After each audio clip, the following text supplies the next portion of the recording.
on Sports 56. This hour of Sports Time is brought to you by Lexus of Memphis. Here are your hosts, Brett Stats Norsworthy and former Memphis Tiger Gabe Kuhn. Beautiful morning, yeah, the sun in my morning, babe. It is a Friday, almost to the weekend. January 14th, 2022 edition. Welcome in to Sports Time on Sports 56 with Gabe and Stats. We're always live from the Family Leisure Studios in Memphis, Tennessee. I'm Gabe Kuhn, my partner. He does pre- and post-game for football on the Ole Miss Radio Network. He is Brett Stats Norsworthy. Brett, hello. Hello, Gabe, man. I'm ready for football season, too. Oh, gosh, we have a while to go. So you better get used to waiting. Producing the program is Go Tigers 247 writer Bryant Dacus. Bryant, hello. Hello. Hey, Bryant. Hey, I saw so I sent you guys that text this morning. We have some Russian ping pong going on, or table tennis. I shouldn't say ping pong. What am I doing? What is the difference? Well, Russian table is there a tennis difference between ping pong and table tennis? They have an interesting sort of thing on Action 247, which is one of our beautiful sponsors here at Sports 56. Are you going to be doing any table tennis, delving into any Russian table tennis, Brian? well, if it was any other country, I would. But Russian hockey got me bad a couple Russian months hockey. ago. Oh, it got me so bad. Well, you wake up, you go to class in the morning, you're sitting through a boring class. The only thing to do, the only games that are on is Russian hockey, and you can bet on those, so why not? I'm sitting in my lectures. I can watch a little Russian hockey. But, Where do you watch? I lost a lot of money. You have to go to an illegal pirating site. No, it right? wasn't illegal, but it was a very unknown website where I could watch They the got games. a lot going on. You had to throw away your computer's internal hard drive after that. Guaranteed. You got some viruses. Yeah, Norton antivirus can't go through that. No. First hour of our show is brought to you by Lexus of Memphis, the one and only Lexus dealership in Memphis. Plenty to get to today. Any other sport out there with two names like table tennis, ping pong? Well, soccer, football, Yeah. two names. Well, they don't call it ping pong, though. I mean, it's ping pong is what you do for fun. Table Well, tennis that's what is serious, the serious rec room business. is ping pong. Serious business. By the way, I'm going to the rec room this Saturday for a good friend. Are you? Congratulations to my former friend. Well, not my former friend. Former teammate, Drew Kaiser. Just got a job here in Memphis Fire. Good for him. Way to for go, him. Drew Coming Kaiser. back to the city. Always Love to that see big guy. Pool and billiards. Billiards. Same thing. Pool and billiards. That's a There you go. two-name one. Yeah. There you go. That was from Jay Morgan. He wanted to add that Pool one. is what you do for fun. Billiards is what you do for serious business. I always wondered why they called it pool. But we have plenty to get to today regardless. Grizzlies win their 11th in a row with Jitty. 15 points, 17 rebounds. Brett, I know Brett's very happy about that. Tigers in action over the weekend. They'll be at ECU.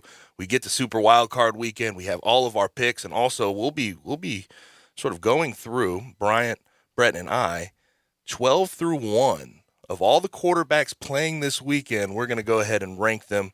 We'll do that at two separate times today. As far as our rundown is concerned, top and not top at the bottom of this segment, Alan Bell from CBS Sportsline on NFL and Gaming at the bottom of the hour. 4 o'clock, Bruce Marshall from the Gold Sheet will join us. 4:30, Drew Barrett from ESPN Radio in Arkansas will join us to talk SEC and the Razorbacks. Razorbacks finally got their first win in conference. In big style. Yes, against Mizzou, though. Mizzou will be there at the bottom of the conference by the end They of will. the year. Have you noticed Mizzou's net? Where? Way down. Past 100? Oh, yeah. Okay, way down there. Check it for us, Brian. I swear I think I saw it like at 252 today. Mm-hmm. At 4:45, bottom of the second hour, we will start our QB ranking. We'll get to 12 through 6. 12 through 7. And then Or 12 through 7. 12 through 7. That's wrong my on the list. That's my mistake. 5 o'clock, we get to Jason Munns from the CA talking Tigers basketball. Of course, Tigers 9-6, just lost to UCF, handily ECU. Go into ECU over the weekend, big game. 5:30, we get to our NFL picks. We will do the Monday night game on Monday, but we will do all of the weekend's picks at 5:30, as well as QB 6 through 1. That's our second part of our rankings. Taco Bell Crunch Times at 5:45, and we will wrap up the show then. Autos on listener line 901-360-8255. Watch us live also and message us on Twitter, YouTube, Facebook, Twitch, and at sports56whbq.com. Brett, I just have to know, your Facebook page, where you started for John Conchar, the fan club. Look what it launched. How many notifications did you get last night? Well, I don't know because I really stayed detached from the Facebook, as you know. But I did launch his superstardom, and Gabe, like a lot of the greats, you're not really considered that until after you're gone. I think that's going to be the case with me and my understanding of John Conchar and his greatness. But it is sometimes, the pandemic made for some really strange bedfellas. When you see Robert Kennedy Jr. on TV with Tucker Carlson, the pandemic has created some strange bedfellas. But John Conchar has created one. Me with Skip Bayless. And Skip Bayless on his show with Shannon Sharp yesterday, just being, head over heels about John Conchar. Is there anything more predictable than that? I could have predicted that he was going to be the number two in the John Conchar fan club behind you. I was head over heels over John Conchar a year ago. Mm-hmm. He gets on the floor and he just does good things most of the time. He's shooting 50% from three this year. Now, granted, he's not among the qualifiers in the NBA because he doesn't have enough attempts, but 50% from three. Last night, 15 points, 17 rebounds, 6 for 7 from the field, 3 for 4 from three. Turned the building on. He was the star. And the rebounds, I would love to see the heights that he had to jump to get those rebounds. At least 10 of them were flat-footed. The ball just came to him. I really hate to be this guy because I know that, John Conchar is sort of he's the white guy, the first one in, last one to leave guy. He was getting his body on guys. He was really boxing out. Yeah, but some of them, it would just carry them to him. He was standing there and the ball found him. But also, he really he has a knack for it. And I know great that sounds Paul wild. Silas, Wes Unseld, the ball just finds them. I know that sounds. Dennis Rodman. He has a knack for it. He really does. And he was the story last night. And I loved post game and his interview before he got to his interview with Rob Fisher. The guys just. The other guys on the team talking about Josh, on the bingo Jared, card. everybody Who else. had John Conchar with walk-off interview ever with Rob Fisher in his Grizzlies career? It was bound to happen. There's 82 games in a season, right, Brad? That's a lot of remember games. Remember all the arguments, though? All the from Grizz fans. Yeah, from the social medias. Oh, the Grizz Twitter.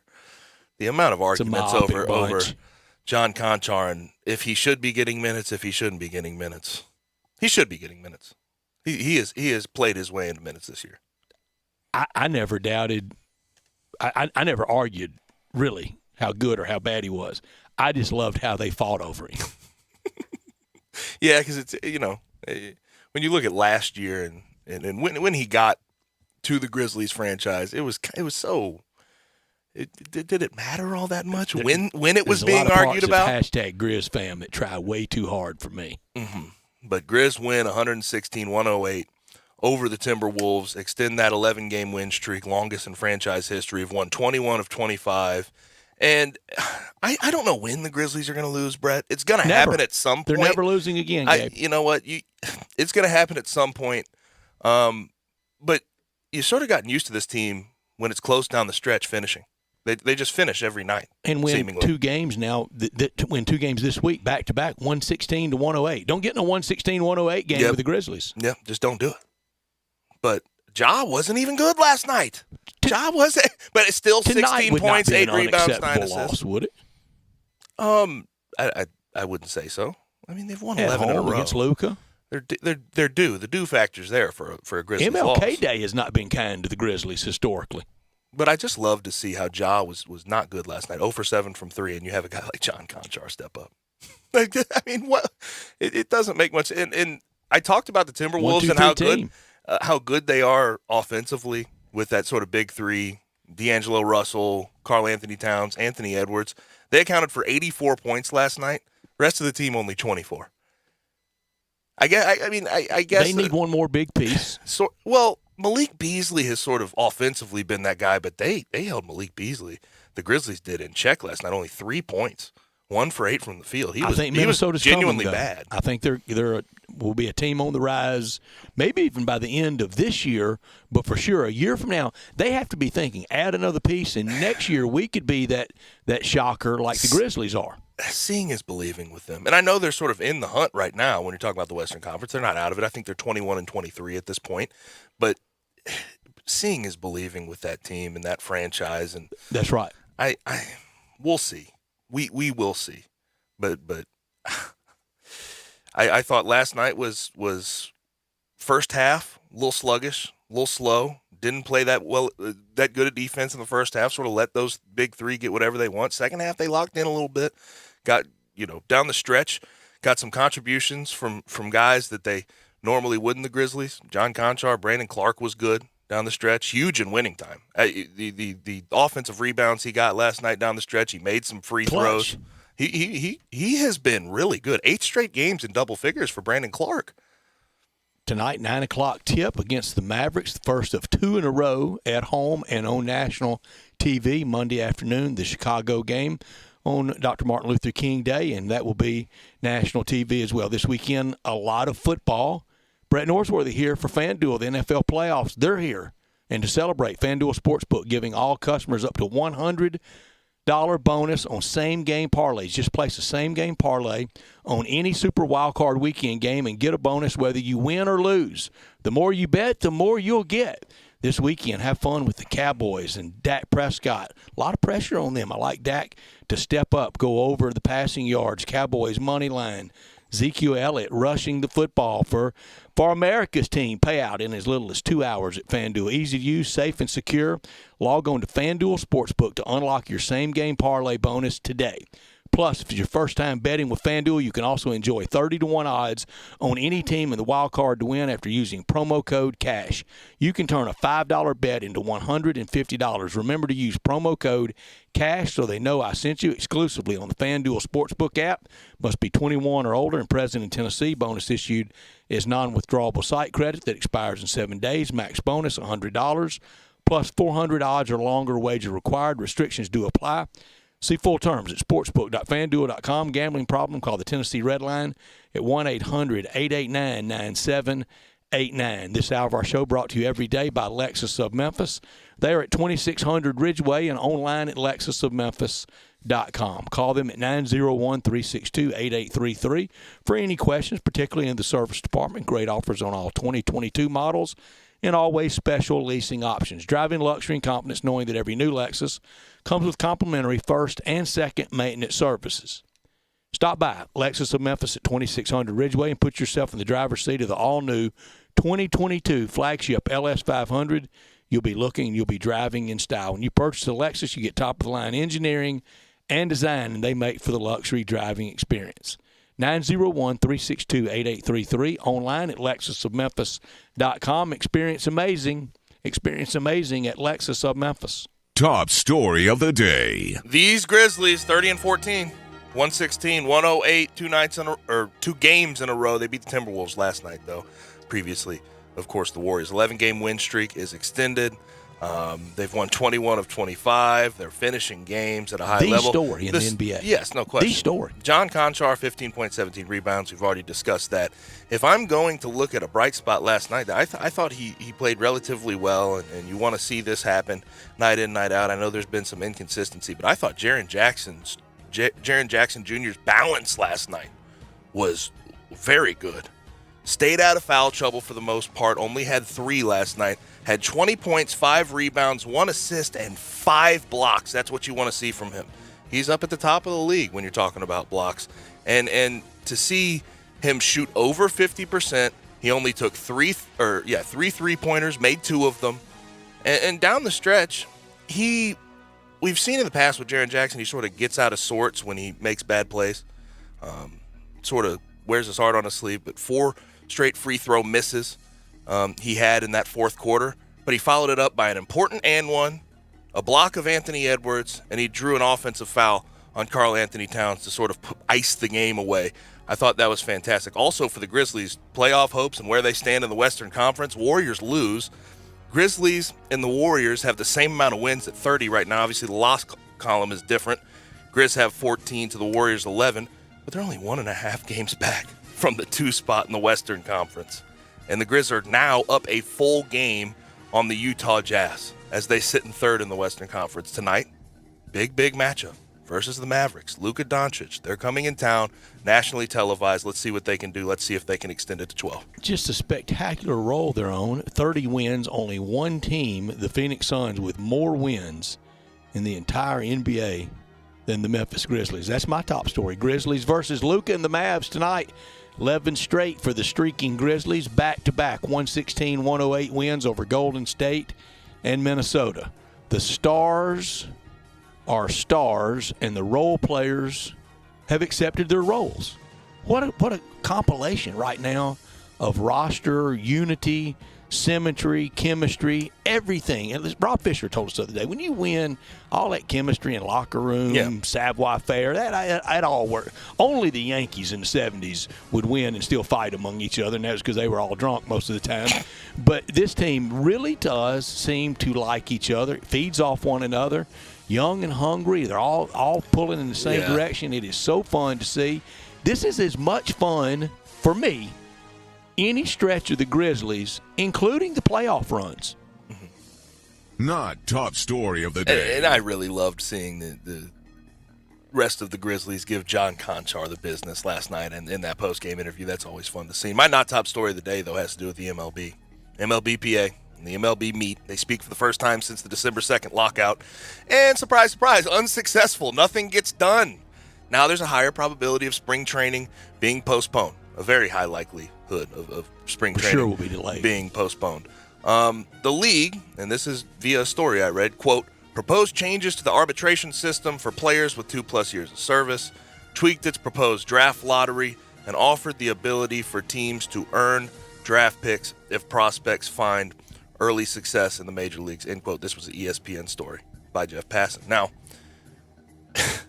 with those proposals, the Players Association, the union, was offended, basically. And they know the league is not open to considering free agency before 6 years or changes to the current revenue sharing plan, but many believe that they will include both in a counter proposal. So they're just getting no closer. And the MLB also proposed a 14-team playoff and a universal DH, which right now are side issues when you're talking about the financials of what these two sides need to get done. But it just brings us back to the point we've been talking about for about the past month now, Brett. We'll get a better feel when regular season games are on the line. Middle to end of February. When they meet again, we'll know a lot more about if we'll see MLB baseball played this year. Yeah, they're going to need at least 3 weeks to 5 weeks. I'd say 3 is on the lowest of low ends before you can run out frontline players and have an opening day. Clock's ticking, though. My not top story, if you don't believe there are a lot of teams in the NCAA tournament, I say every year, Gabe, they're going to have 68 teams in that bracket. When they release that on Sunday afternoon, Selection Sunday, it's not going to be when they come out there and go, this year there are only about 61 good teams, so it's a 61-team tournament. No, there will be 68 teams on there. If you don't think that's a lot of teams and it provides a lot of hope for people, look around at all the bracketologists. You pick your favorite one out that you like, but they all generally have the Tigers right there still that first out. I don't know if anybody's got them firmly in a bracket, but they're right there, not that scratched Bubble conversation. up. Yeah, still in the conversation after all these ugly losses. You have to fill those slots, and Memphis is still out there in the mix. I don't think it's a very good team. It's with a team with a bunch of losses, but it still remains in the mix. And for that matter, another team that I think fits the same description of Memphis, and they're in the tournament according to a lot of bracketologists, and that's Ben Howland and Mississippi State. Mm-hmm. But there's a big stark difference between the rest of the schedule for Ben Howland and Mississippi State and the rest of the schedule. They got for room Memphis. to improve. That's what they're projecting. A lot of these bracketologists, when you talk about Mississippi State, that'll do it for our top and our not top story of the day. Also in college basketball last night, we had a bunch of ranked games. Only a couple I'll mention here. Wisconsin at home beats Ohio State. That was 13-16. DePaul gets an upset at home over Seton Hall. And last night, Dana Altman at Oregon Late. What a win for him. Overtime. Gets his 700th win. In front of nobody but Bill Walton and Dave Versus Hatch. number 3 UCLA and OT. Also, I stayed up late enough last night that I watched the Arizona game. How about them? That They was a fun are. game. Arizona versus Colorado. Arizona beats Good them for you, man. I 76-55. Brett, I watch Arizona, and I see how many foreign players they have. It's like I was watching Real Madrid. That's what they build on. They share the ball.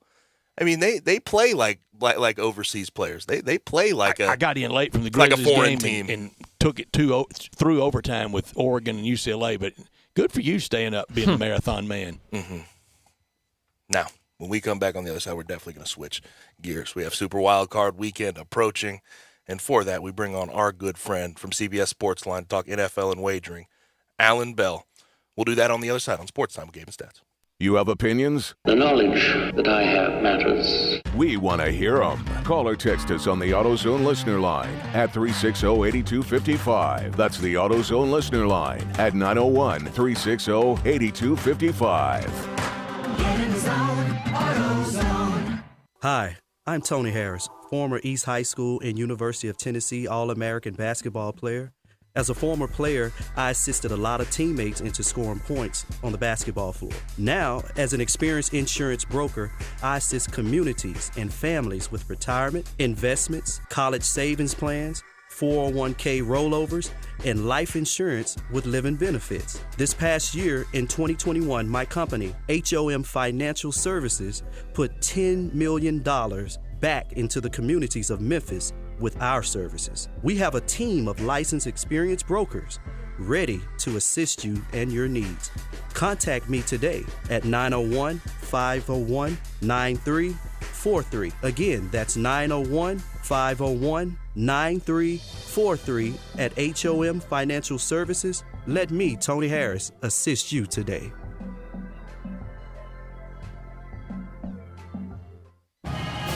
Memphis basketball fans, your Tigers play host to SMU at home on January 20th at the FedEx Forum.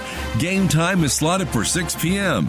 Pouncer will have all of his mascot friends at the game with a mascot halftime game. That is fun for everyone to enjoy. That's January 20th at 6 p.m., sponsored by Blue Cross Blue Shield of Tennessee. For tickets, call 901-678-2331 or visit GoTigersGoTix.com today. Barks now offers you just about everything you need for your furry family member. Daycare, luxury boarding, award-winning grooming, veterinary checkups, diagnostic services including digital x-ray, fluoroscopy and ultrasound, complete dental service, vaccinations, preventative care for fleas, ticks, and heartworms, and just about any needed surgical treatment. And did I mention that we treat cats and all types of exotic pets? We are the newest member of the Barks family and the newest, most high-tech veterinary hospital in the Mid-South. Located directly across the street from Barks and Recreation, we are a full-service hospital with a fantastic, experienced staff. If you're having problems getting a timely appointment at your current vet's facility, we are here to serve you. Call us at 901-979-8888. Barks and Medication. Excellence in veterinary care.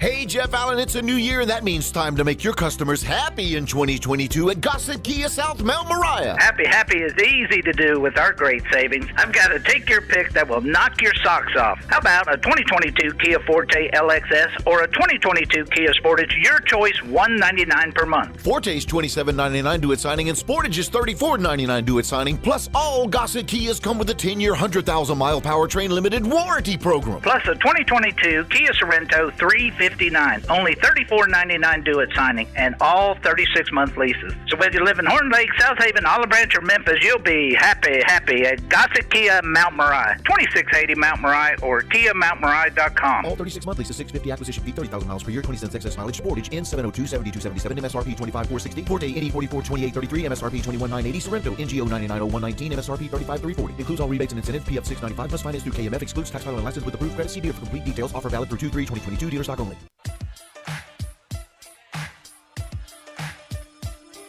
Now, back to Sports Time on Sports 56. This hour is brought to you by Lexus of Memphis. Here once again are Brett Norsworthy and Gabe Kuhn. Welcome back into Sports Time with Gabe and Stats. It's that time on a Friday. Send in your text. Autos on listener line 901-360-8255. Talking with Alan Bell and then Bruce Marshall about some of the weekend's action. Make sure you get in any games that you want for us to discuss with either of those guys. But let's go ahead and bring in our good friend from CBS Sports Line, Alan Bell, at Alan Bell 247. Alan, what's happening, man? What's up, brother? You doing all right? Yeah, can't good, complain. Alan. Gabe and I both, we love that we have ball this weekend. We love that we have wild card weekend.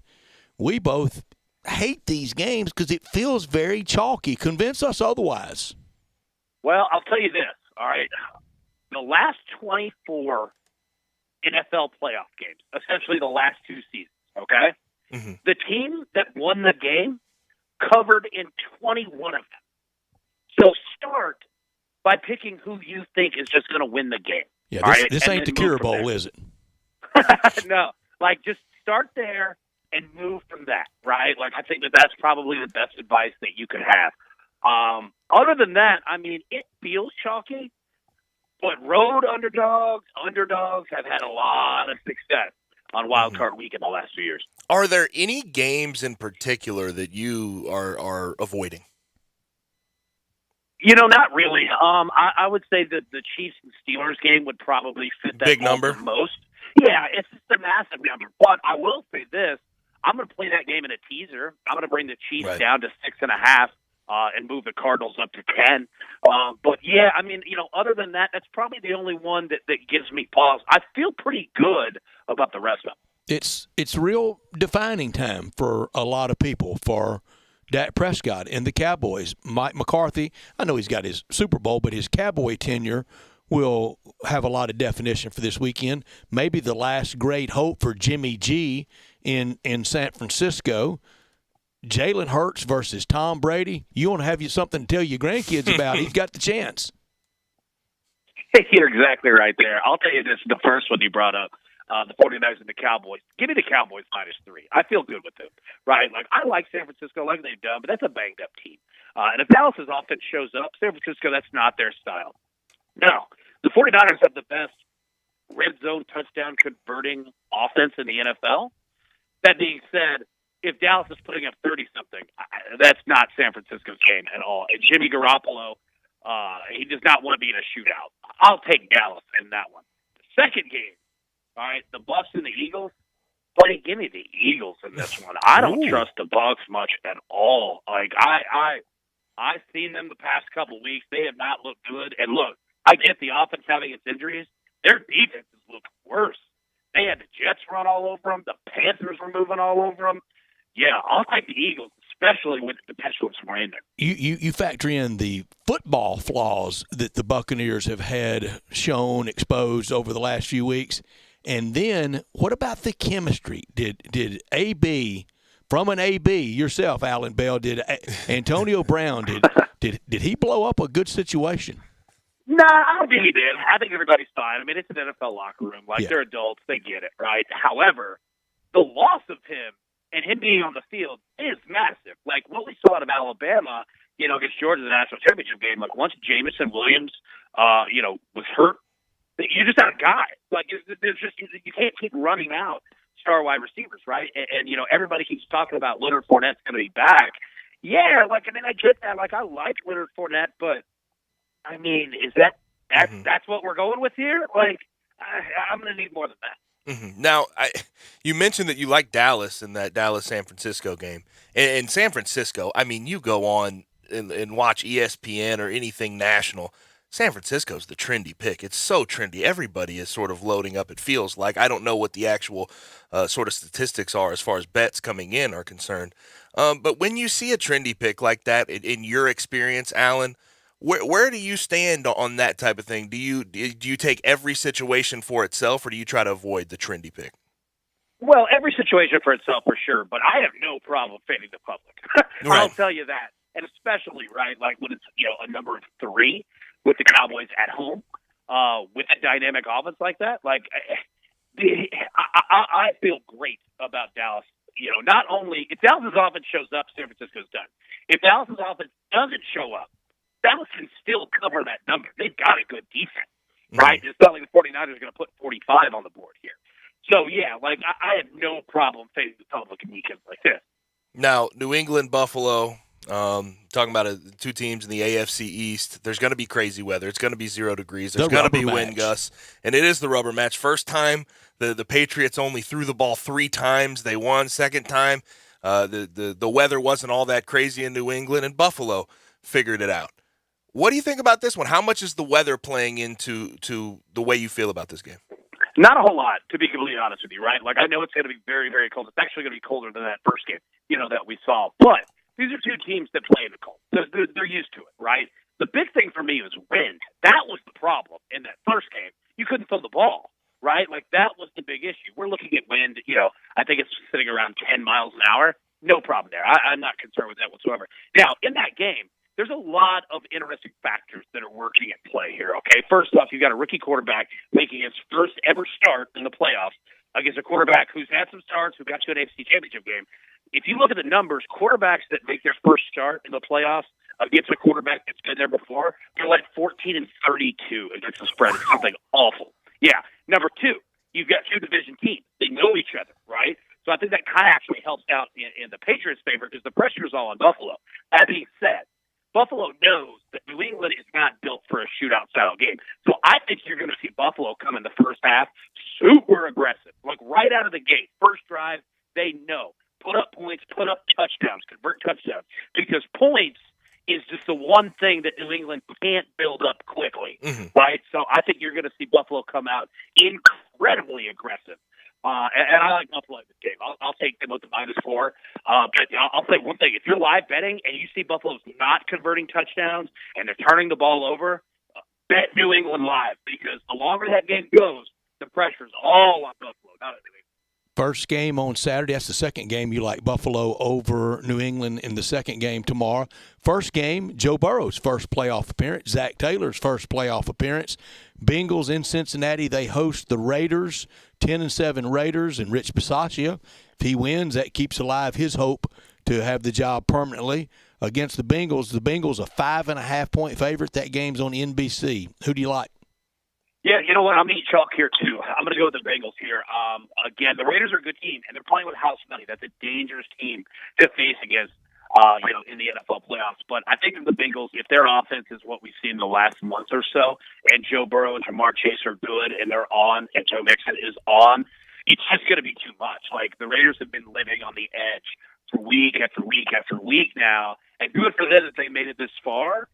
But Joe Burrow, if he's on, he will torch the Raiders, and there's not a whole lot that they're going to be able to do about it. So, yeah, give me the Bengals in this one. Oh, my gosh, and that would snap the one of the longest, playoff win, last playoff win we're talking about for the Bengals, 1990.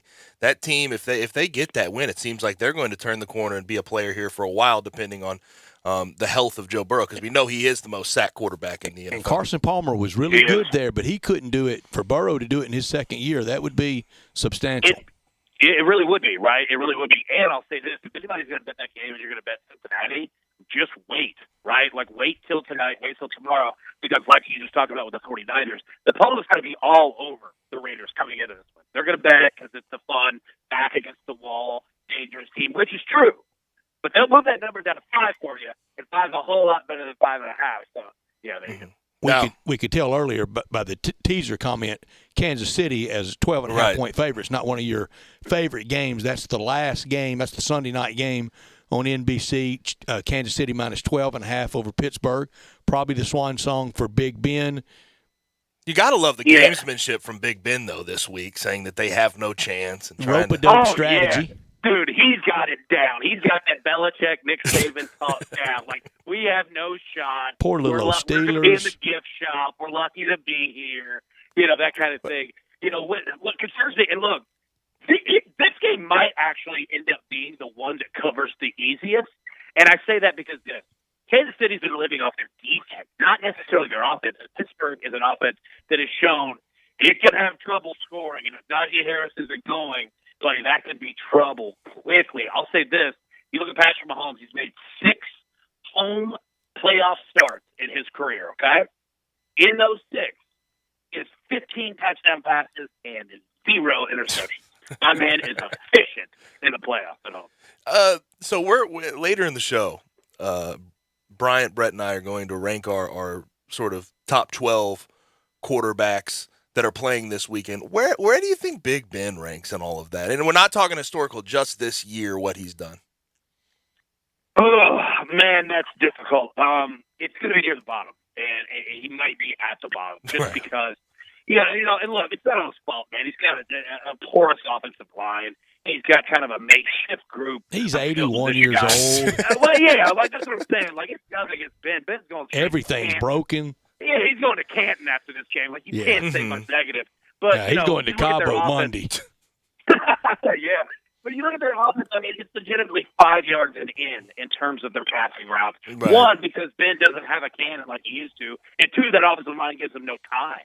Right? So, yeah, man, like I would put Ben probably at the bottom. I don't know, though. I might put Mac Jones down there, and I hate to do it because the kid's he's efficient, but he is not.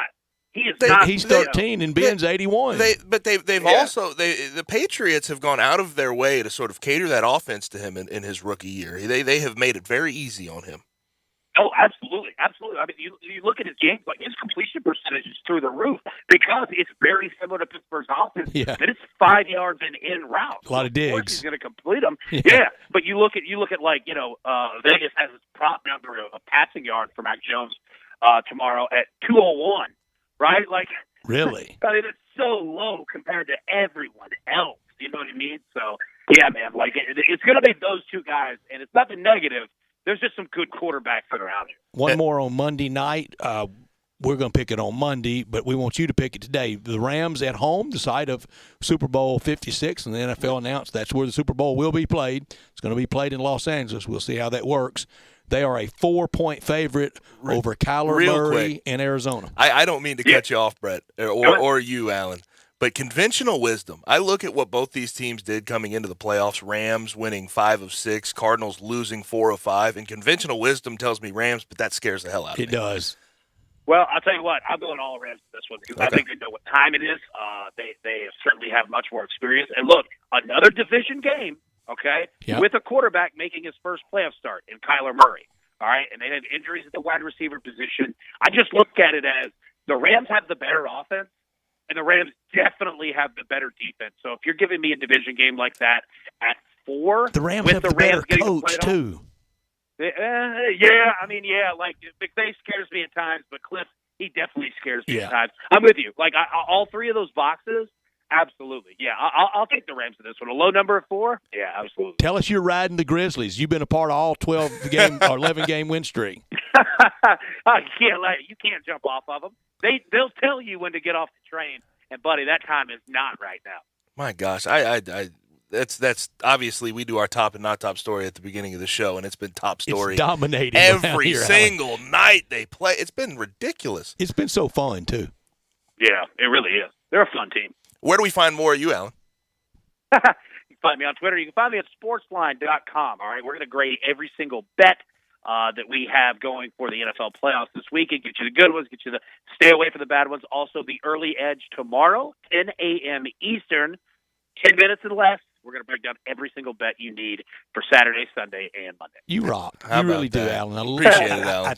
I say it all the time to you. I love the happy, sunny disposition, the esprit de corps. Let's have fun and win some money. That's what you're about. Hey, that's all I'm trying to do, and you guys are the same way. It's football. How can you be upset about that? Oh, right. That's right. It's coming to an end, though, quickly. Alan, always appreciate it, man. Appreciate it, boys. Y'all have a good weekend. Thank you. And again, his Twitter's at AlanBell247. When we come back, I have a couple of things I want to talk about that have to do with the NFL. AP All-Pro team was released today. There's looks like there is 5 unanimous decisions there. And also, I saw there's some interesting stats about the top 20 most watched regular season games in the NFL for 2021. And let's just say it's not surprising, but at the same time, there's a lot of people who claim to hate the teams that they're watching. We'll be right back on Sports 56 98.5. Peter Edmiston and Anthony Sane bring you Sports 56 Grind Time. Brought to you by Poultry Power. Weekdays from 1 to 3 on Sports 56 and 98.5 FM.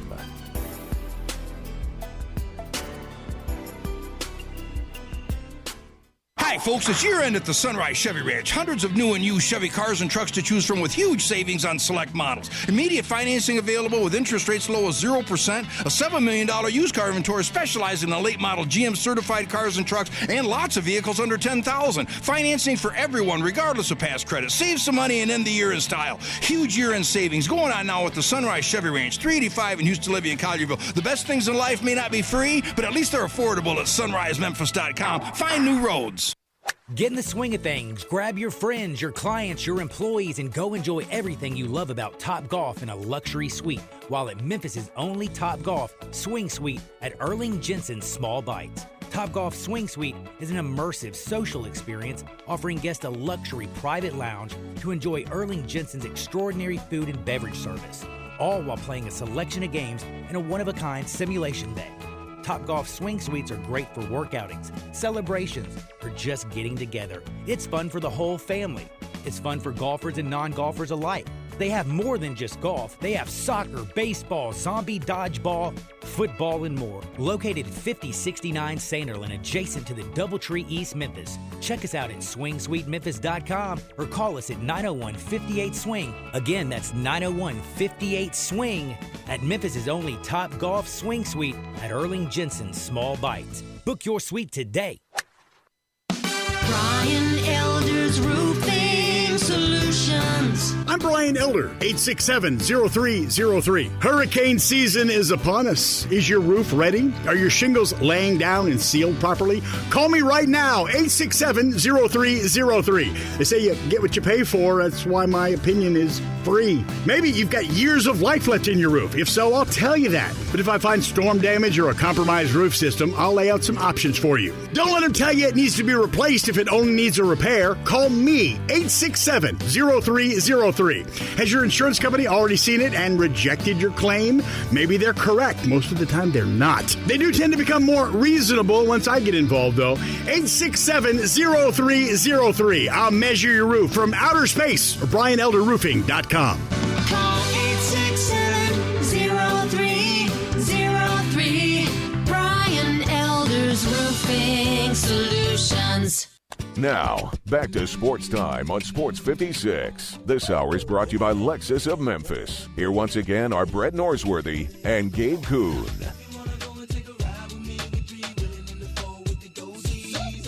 The AP All-Pro team for the NFL was released today, and there were 5 guys who were unanimous decisions. Rams wide receiver Cooper Kupp, led. Unanimous.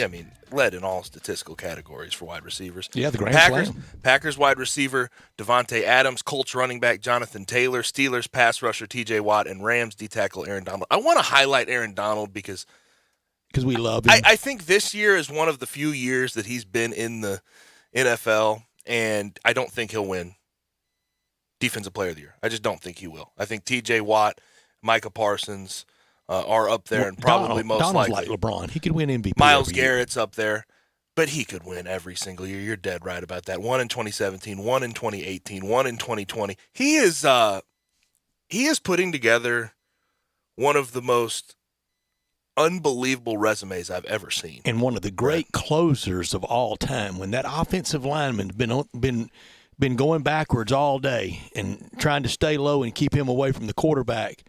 Late in a game, he's so dominant when those guys are tired. He's not that motor. Well, he's just so fast and so quick twitch, and he's crazy too. I don't know if you've seen his off-season workouts with knives, but he is okay. He might be an insane person, but hey, good for him, man. Yeah. 8 Pro Bowls already, 7 All-Pro teams, and he's 3 players. Low man wins, and he's been an All-Pro. 8-time All-Pro now with what he did. That's going to be our podcast, Gabe. Low man wins. Low man wins.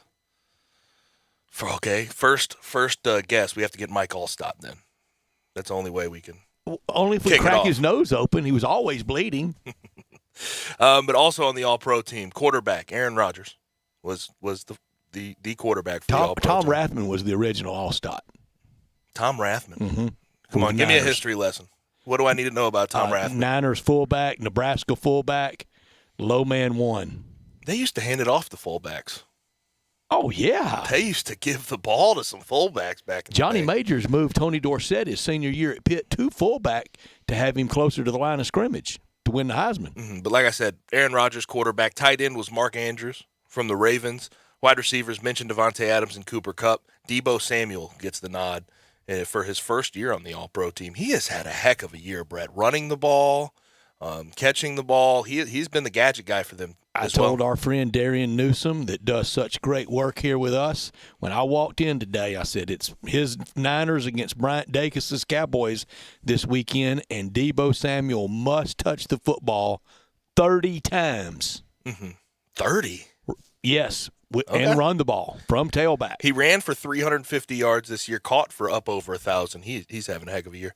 Edge rushers, T.J. Watt and Myles Garrett, no surprise. Their interior linemen on defense, Aaron I missed Donald. on Myles Garrett. I said he was overdone at A&M. Aaron Donald and Missed Cam bad. Hayward. Oh, he was. Yeah. He's always been a freak, Okay, though. I missed. Okay. How?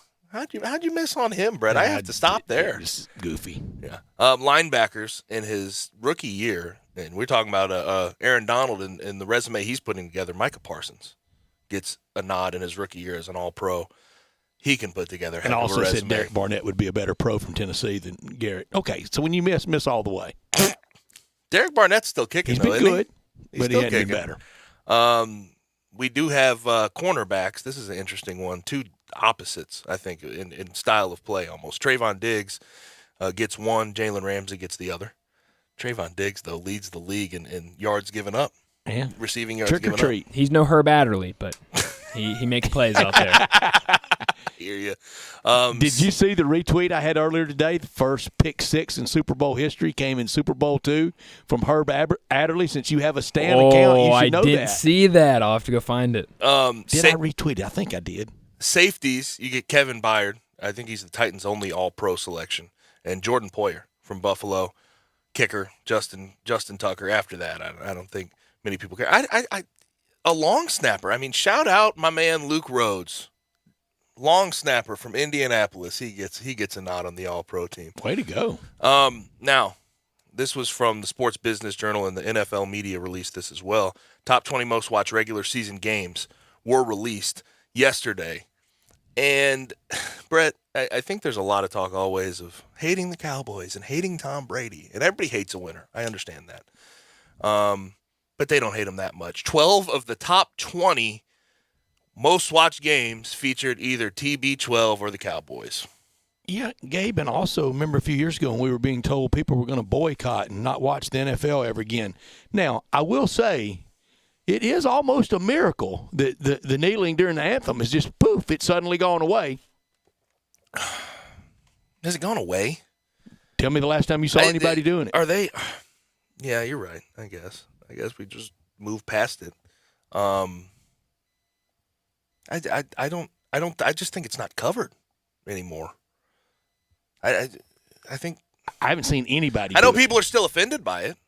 I was never really on that sort of side of things, but I just don't think it's covered anymore. Remember Brett. in 16 and 17 and 18, people were going to quit watching the NFL. Nobody quit watching. No. They watch more nowadays. The most watched game was Raiders and Cowboys on Thanksgiving. Get this number. This number's unbelievable to me. 40.8. Yeah, that was Thanksgiving million afternoon. Viewers Thanksgiving afternoon for that game. 36-33 Raiders. That was a very, very good game. Also in there you had Cowboys Chiefs. An interesting one. Browns Packers got quite a few eyes on it. 28.6 million. And then I don't know why 28.2 million people were watching the Bears versus the Lions, but they did. Obviously, the Bucks and the Patriots was up there. Week 4 on NBC, 27.2 million is what they fetched. Those are the top 5. That's just stunning numbers. Mm-hmm. Now, we've sort of gone a long time without Deshaun Watson news, but there was a release today of Deshaun Watson news about how he offered settlements, and only one has surfaced. He has offered a settlement, though. In the settlement offer, Watson denies all such claims and liability, including the facts alleged by the accuser, and he says the $100,000 payment, 6-figure payment, is meant to buy peace, and the accuser, of course, denied this settlement. Brett, peace. I think she probably wants justice. Brett, I don't know if this will come to an end by next year. I think I Deshaun don't Watson either. will be out of football for a long, long time, and we'll see Gabe, if he ever gets difference back between in. peace and justice. Yeah, and here's the thing: with all these civil lawsuits, this does not get Deshaun Watson out of. He's not cleared from being criminally charged. They can still come back and have a criminal investigation into all of these alleged assaults, and he is just. He can't just wave a wand and make it go away. You can't deny the talent he has. You can't deny what he's done in the National Football League already. But the fact that he put himself in this position with 22 Repeatedly. separate women, and it probably way more than that, it's sad. It's very, very sad. And Gabe, we were as a country believe all accusers, believe all women. And that was over kind of one person or maybe two. This is legion. Mm-hmm.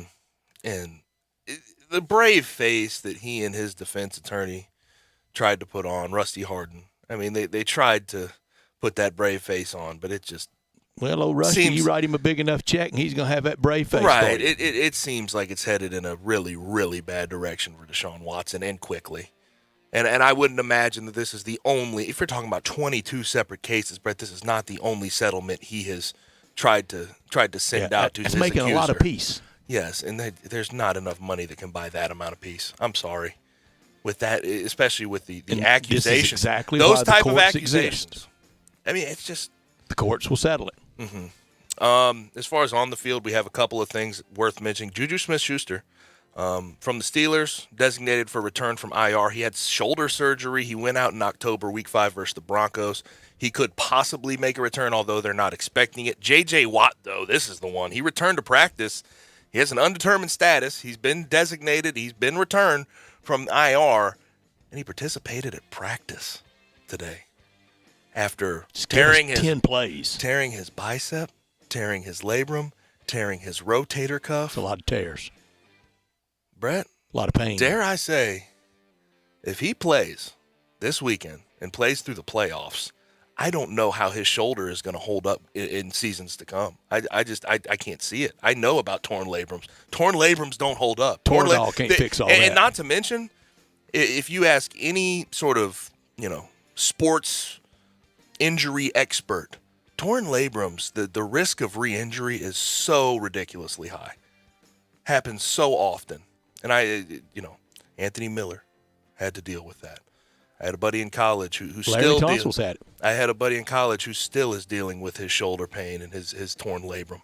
And he still can't sort of get back to normal, has to deal with it daily. So we'll see what happens with J.J. Watt, if he'll be able to play this weekend. But him returning to play would be pretty substantial. That'll do it for hour number 1 of the show. Hour number 2 is going to be a busy one. Bruce Marshall on the other side from the Gold Sheet. 4:30, we bring on Drew Barrett from ESPN Radio, Arkansas, to talk SEC and the Razorbacks. Bottom of the hour, we get to our NFL playoff QBs. We're ranking 12. The ones that are playing this weekend, we get 12 to 7 at 4:45. We'll be right back on Sports 56, 98.5.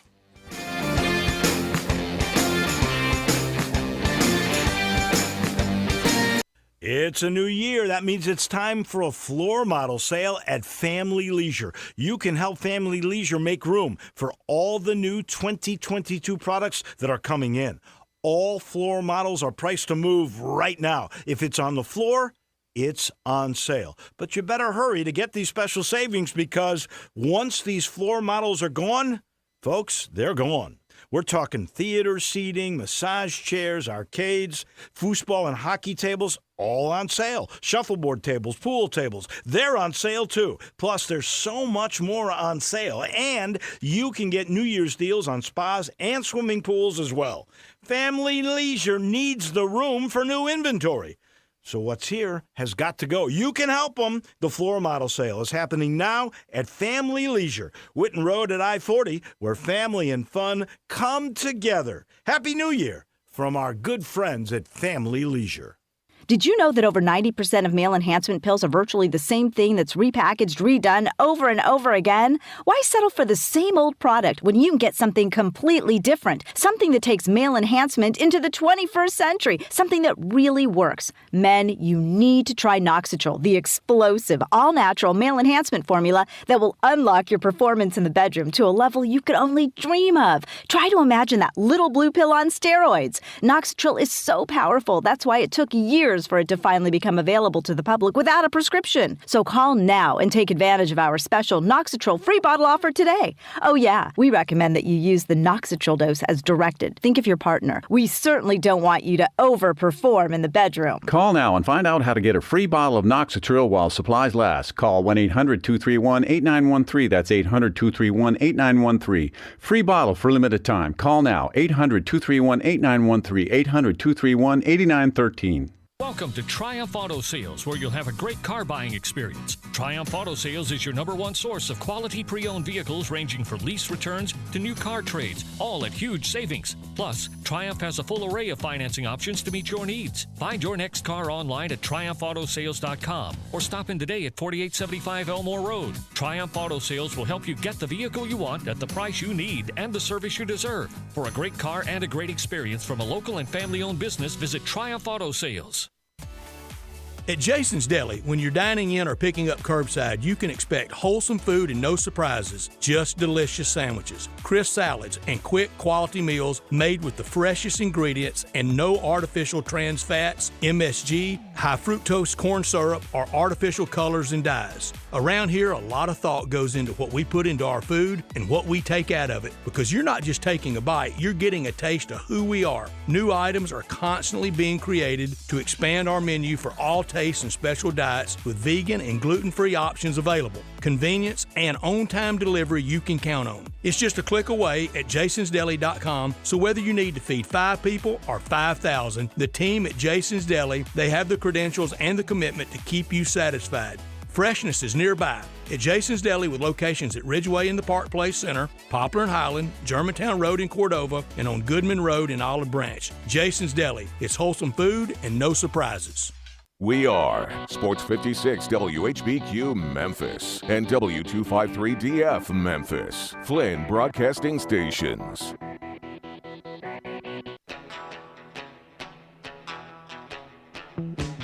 Now, back to Sports Time on Sports 56. Here once again are Brett Norsworthy and Gabe Kuhn.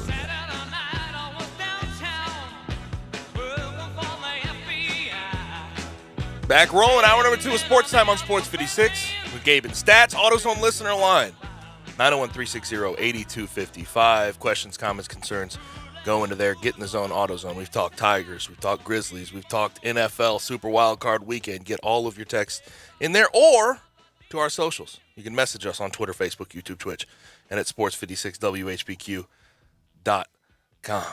Without further ado, we bring in our good friend from the Gold Sheet, Bruce Marshall. Bruce, how are you? Hi, Gabe. Pretty good. Hey, Bruce, how are you? Did I blow you away with my Franz Beckenbauer, Giorgio Canaglia, Carlos Alberto text today? Yes, you did. I forgot about the Rogues, too. I mean, we're going way back thinking about that. 1978, 35,000 people at the Liberty Bowl. The last 5 minutes of the game, everybody chanting, "Hushka, Hushka." Wow. That is that's the NASL. My God, that's predecessor to the MLS. I'm a young guy. Do y'all care to let me in on what y'all are talking about? Bruce is a soccer aficionado. Bruce, you speak for yourself. Would you have soccer as your favorite sport over college football? Probably not, but I like it enough. And there's history back into the 60s in the United States with pro leagues. You know, they had 2 pro leagues try to start up at the same time in 67. And one of the leagues brought over teams en masse in summer from Europe and South America that just campaigned as Cleveland. Stoke City was in Cleveland. Wolverhampton was L.A. And wow, I didn't know that. I mean, there's history in the States too. Of course. I love how all the soccer guys invariably, when they refer to Stoke City, it's just Stoke. Yeah, Stoke, and they're owned by the Bet365 people. Believe it or not, that's their team.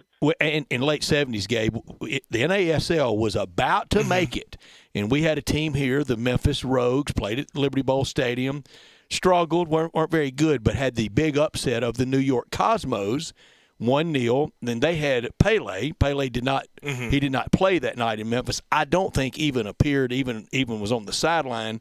But they had signed all the Premier League superstars, and they had made up super team, and they played at the Meadowlands. And the NASL was close to making it, Bruce. I mean, I kept up with it. I mean, I like the Rowdies. I like the Kicks. I like the other team. A friend of mine just texted me that St. Louis had a team, the St. Louis Stars. I don't remember them. Yeah, they did. It was financial backing. They had some at different iterations. I mean, Lamar Hunt was involved with the Dallas team. They called them the Tornado for a while. That's back in the 60s. But the Cosmos, I believe, were Time Warner Enterprise, but there weren't enough Cosmos in the league. I mean, it was the Cosmos and like everybody else, and they were effectively like the barnstorming team, sort of. Even though they would lose the occasional game, like to the Rogues. But it was, they just didn't plan it out as well as they eventually did, a generation later, and they're flourishing today. Would you describe the MLS as flourishing? In its own, I would describe it, it's made its own orbit. And It orbits beneath the major sports, but it is definitely orbiting. And they keep adding franchises, and they've got their own fan base. So they're doing okay. I heard a story today in the Sports Business Journal about David Tepper. He owns Charlotte FC, and he expects to have 74,000 people at their first game this year in March, which is surprising. But why do you think that soccer has not necessarily caught on the same way, or caught on the same way it has in Europe and in other places? Because it's mostly consumed at the grassroots level here by kids. And by the time they get 14 or 15, they kind of stop playing, and there hasn't been, like I said, it's consumed at the grassroots level mostly. In the pro level, not as much. I mean, that they're starting from so far behind here. But what I thought years ago, and what you've seen lately, is, I mean, the big teams have expanded their marketing a sphere into the North America here. And so I still think a lot of the fuel for the soccer, whatever's happening in soccer here, is due to Europe, and you're seeing all the stuff on TV, because that's where it's really interesting there. And that has spilled over here, and I think that has helped get MLS going. Although MLS is not, I mean, if they pick up a guy from overseas, it's at the end of his career usually. They're not going after Lionel Messi or anybody like that. Messi might end up playing here in 4 or 5 years. I could see that, but it's always at the end of his career for guys like that. And Pele sort of set the tone for that back in the late 70s. Yeah, cover of Sports Illustrated. It was big in the day. Bruce Marshall, I don't want to lead the witness. I'm just going to ask the question. This college football season, where did it rank in the prominence of college football seasons for you? I know we're still real close to the fire, but was it special? Was it off the charts? Was it ho-hum? What was it for Bruce Marshall, a college football historian extraordinaire and lover of the game? No, I think we step back from it a bit, and it'll come more into focus later, but I don't think it was that special of a season. And I think it's sort of in a transformative way that we're really seeing now the impact. I mean, the transfer portal has sort of been around, and now, though, with the kids moving like this without having to sit out, and I think that's going to be legislated in permanently pretty soon. And, that's changed the dynamic of it a lot. I'm not sure for the better, and the NIL stuff maybe overdue, but they've got to figure out some way to, make this sort of a uniform thing across the board. What bothered me most of the season was the bowl games and the way it ends so shabbily. It ends so sloppy. Yeah, it is so sloppy, and they've let the genie out of the bottle with this stuff, and the only genie out of a bottle I want is Barbara Eden circa 1968. I don't want this stuff. Okay, so. What did you think about the top of the sport this year? I've made the statement I think it was a little weaker when you compare it to 2020, 2019, even 2018 for that matter. What did you think about the top of the sport? Yeah, I think so. I think actually nobody talked about it much toward the end of the season there, from midseason on really, but that Clemson has sort of now dropped off from that top tier, and maybe that's temporary or maybe it's not. If you look at the focus next year, because you always sort of included Clemson in recent years with Alabama and Ohio State. Yep. But now, I mean, even the top 10 next year, you don't see Clemson in there. You saw, NC State actually is an ACC team in there. But the coaching carousel this year, that's so crazy, and that's part of the whole thing. When you start seeing there's so much money now in college football. I mean, I encourage everybody to try to find, go to the Miami Herald's website and try to find some of the stories about what's going on at Miami now and the sort of money that they are committing with some of the major donor boosters there. I'm talking not millions, billions of dollars worth of boosters now are just funneling a lot of this into Miami. And just dropping a house on everybody. A&M's doing it. A&M, yeah. They kind of started this whole thing, 40 years ago with Cheryl. But there's so much. It was almost a transformative year in college football, just for the other things, not as much on the field. I didn't think this was a particularly special year on the field, but it was stuff going on that sort of changed the direction of the sport, and I think that's the way it's going from here forward. Great pick for you. You picked Georgia straight up, 34-25. The game landed 33-18. Good pick for you. For Georgia, it's a year that will always be remembered for their partisans. I think they're still partying, and we'll well into tomorrow in the parade. This Georgia team versus the last time they won it, I don't think this Georgia team's close to the 1980 team in Herschel. What do you think? I don't know. I might take. Maybe, but I sort of saw it different. I don't think they were the best team in '80, and I never will think that. Pitt was the best team that year, but had one bad night down in Tallahassee when they had. There was an assistant named Kirk Ferentz actually on that team. And I actually talked to him about that at the Big Ten Media Day a few years ago, and he said that game still bothers him to this day because he thought that Pitt team, he was a young assistant, he said was the best team he was ever a part of. Marino was great, Hugh Green. If they'd have played Georgia, they'd have beat him, I think. Georgia was the best team this year. I don't imagine, it's hard to compare from different generations, but I thought except for that 16-minute span of the SEC title game, this was the best team this year, and I have no problem, that they won it. I will say this about the final game. Georgia won that game in the fourth quarter, but Alabama lost it in the first 2.5 quarters. I mean, they had too many chances down there.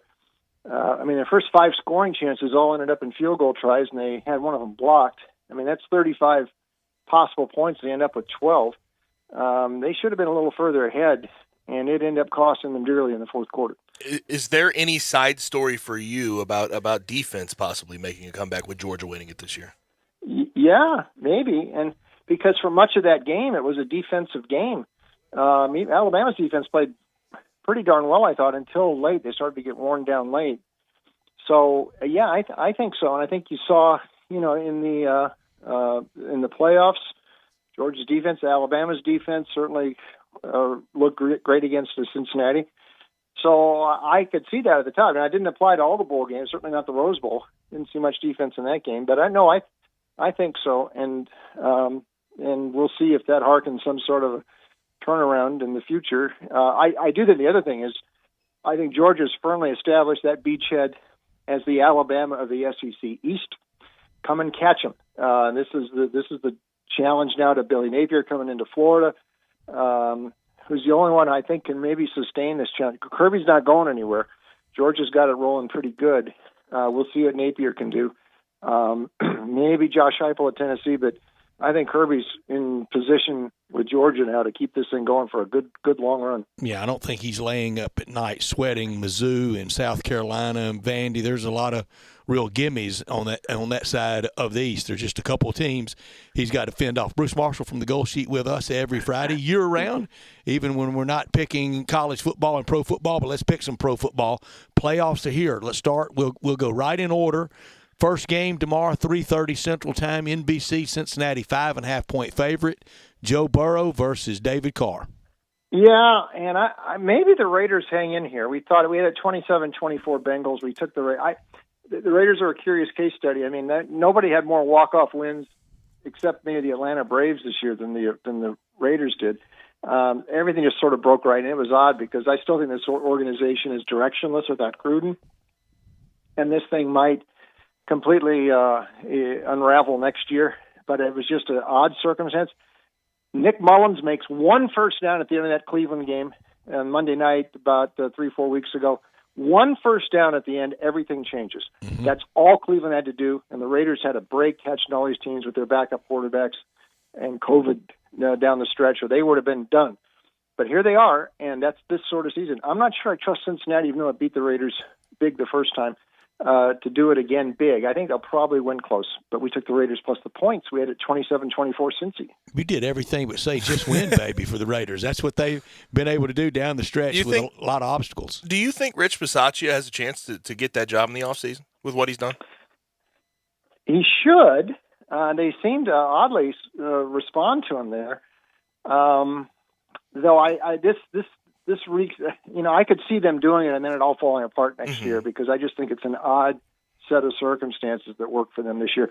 But yes, he should. I mean, if he gets them especially if he wins this game, this talk about Harbaugh is still out there, right. And Raiders is a possibility. So, and you can't tell what Mark Davis might do, but I would think Bisaccia is making a pretty good case for himself.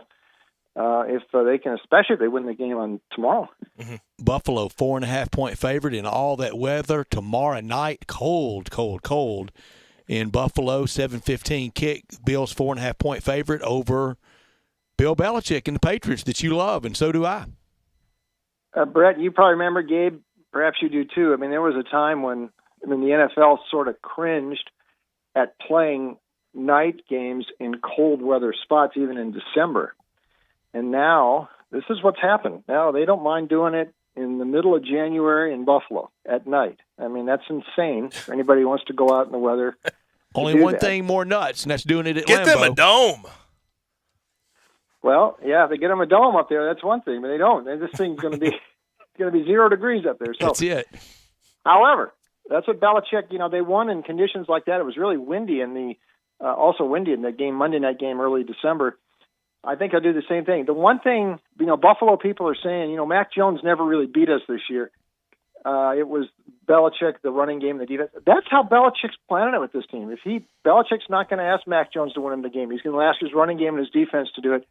He has done this before. I know they cooled off a little bit at the end when they had the playoff berth wrapped up, but I think this sets up for another Belichick special. I think they can win. I think it's probably an under 2. 44 looks a little high to me, especially with these conditions. 20-17 Belichick. He's also won and covered 7 of his last 8 in Orchard Park. Historically very good. Most of those with Brady, but Brady wasn't there in December when they won. I think this is a setup for Belichick to steal one. What's the coldest you've ever been at football attending? Me? Yeah. Gosh. It's going to sound funny saying in L.A. USC, UCLA, November 28, 1975, about 40 degrees, and the wind was blowing about 30 miles an hour, and I was sitting way up high. So it felt like about 25. So that would be, there it is for me. 1976 Liberty Bowl, and I promise you I'll trade with Los Angeles that night, 36-6 Alabama. And Jim Lampley from the sideline that night said it's colder tonight in Memphis, Tennessee than it was in Innsbruck at the Winter Olympics. Yeah, I do remember that, yes. And I for me, it was, I was in Seattle, I believe it would have been 2013, 2012. And it was Seattle versus the Rams with Sam Bradford was the quarterback for the Rams, and the Seahawks played into the playoffs at 7-8-1, I believe. Seattle is freezing right there on the Sound. Were you dressed right, or what? Sure. Oh, I was dressed right. And I was dressed got right. You. Yes, and okay. It still got me. It was about 16 degrees outside, but that sort of second coldest I've ever been, and I'm serious. And the weather that blows it off the sound was terrible. Ole Miss spring game 2017. Yeah, but and I wasn't dressed right for it. Bruce, let's go to Sunday noon. Sunday noon, Buccaneers 8.5 over the Eagles. Yeah, the Eagles are an interesting story this year. I mean, look, they take 7 teams in each conference. Somebody's got to get the 7 seed. Last year it was the Bears. They weren't that good. They got there. This year it's the Eagles, which is a nice accomplishment for them. Nobody really saw this coming. I mean, their division. Well, they even lost a game to the Giants. So I mean, they didn't completely run roughshod through the rest of that division, but it certainly helped them. And Nick Sirianni made a nice adjustment at midseason when they became a run-first team, and that kind of helped Jalen Hurts out. And they were able to beat teams that they should have beat for the most part, except that game against the Giants. They didn't beat a team with a winning record all year, so they're not due to stay very long. I think this is a game for the Bucs, even though they've got some people out. It might be a little windy down there on Sunday, but they're so resourceful. The tight ends are still there, Gronk and Brate. They've been able to find different targets for Brady the last couple of weeks. They scored 30 or more in every home game except that puzzler against the Saints last month. But I don't see the Eagles doing that. I mean, this is where the Eagles hop off the carousel. 37-20 Bucs, and they will keep it going for another week at least. There you go. Buccaneers pretty easy at home against the Eagles. Cowboys, 49ers, 3:30 Sunday afternoon. Bruce, I used this nugget earlier in the week. Everybody would just think they've met one time ever in the playoffs, and that was the catch. Cowboys actually lead 5-2 all-time in postseason football. Sunday, Cowboys 3.5 point favorite over the Niners at Jerry's World. Well, remember, they met several right after the merger, 3 straight years, 70, 71, 72. Yeah. And even the day of the Franco Immaculate Reception was a great game. That might have been actually a greater game than the Pittsburgh Oakland game. And they came back with Staubach, who had been out most of that year, and he showed up in the playoffs again. And he led that comeback. And then in the 90s, they played several times in a row. And the great game in the 94 title game, the Niners won. Whatever. I think San Francisco's got a shot here. I like a team that looked into the abyss and pulled itself out a couple times this year for these guys. Last week, for sure, against the Rams, 17-0 down, fight their way back on the road. That last-minute touchdown drive. I mean, they have, like I said, they have looked into the abyss and pulled themselves out. They were 3-5 at one point this year. I am not yet sold on Dallas, even though I kind of like Dak. I mean, I think a lot of his stats are hollow, though. I mean, piling them up against the Eagles with a downgraded lineup in Washington a few weeks ago when it was depleted. That's sort of been the story of his career. Big wins are few and far between. And even though this defense is better for Dallas this year, and that's Dan Quinn's doing, I'm not sure. San Francisco looked to me at the end of that game last week with Jimmy G looking good, like they were sort of a Super Bowl team of a couple of years ago, close to it. Run the ball, rush the passer, great combination. They can win this game. 27-24 Niners, I think they steal one. They're good on the road. I think they can do it here. Down goes Bryant Dacus. Now, Steelers visit the Chiefs. Chiefs 12.5 point favorites. It's tough to win in Arrowhead. Chiefs also won the game this year during the regular season, 36-10. Wasn't even that close. What do you think about this? I know the Steelers, last sort of hurrah here with Big Ben. Yeah, it is. And, it's kind of a nice storyline they got here, but this doesn't have the look of a team that's going to go too far, even though point spread-wise, I mean, they've been a decent underdog for a few years. They were 7-4 as a dog this year. But you just watched Big Ben. I mean, we know he's not the same now. He doesn't slide around in the pocket like he used to. He doesn't have the same zip on the fastball. Guile and savvy have gotten them here, but they're going to need more than that, especially if they fall behind here. They are just not built to play catch-up. Although they did a couple times. I shouldn't say that. I mean, they did make a run against the Chargers and the Vikings this year. But against these guys, they didn't when they fell far behind. And you get the feeling the Chiefs can shift gears a lot more easily than the Steelers. The Chiefs didn't play that great their last 2 games. I think they'll show up here.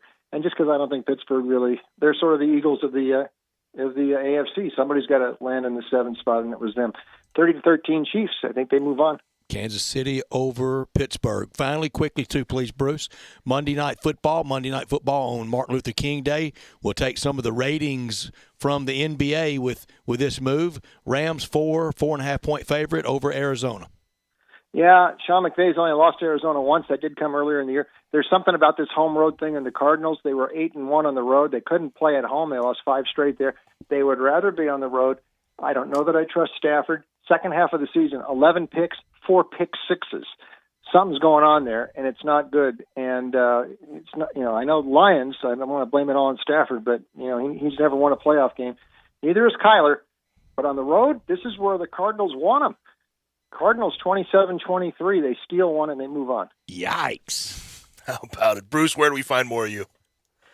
Thanks, Gabe. Check us out on LineGoldSheet.com. Football stuff through the Super Bowl this year. It's on February 13th. It's buttoned up to March Madness almost. So we'll keep going with that. And, of course, basketball every day.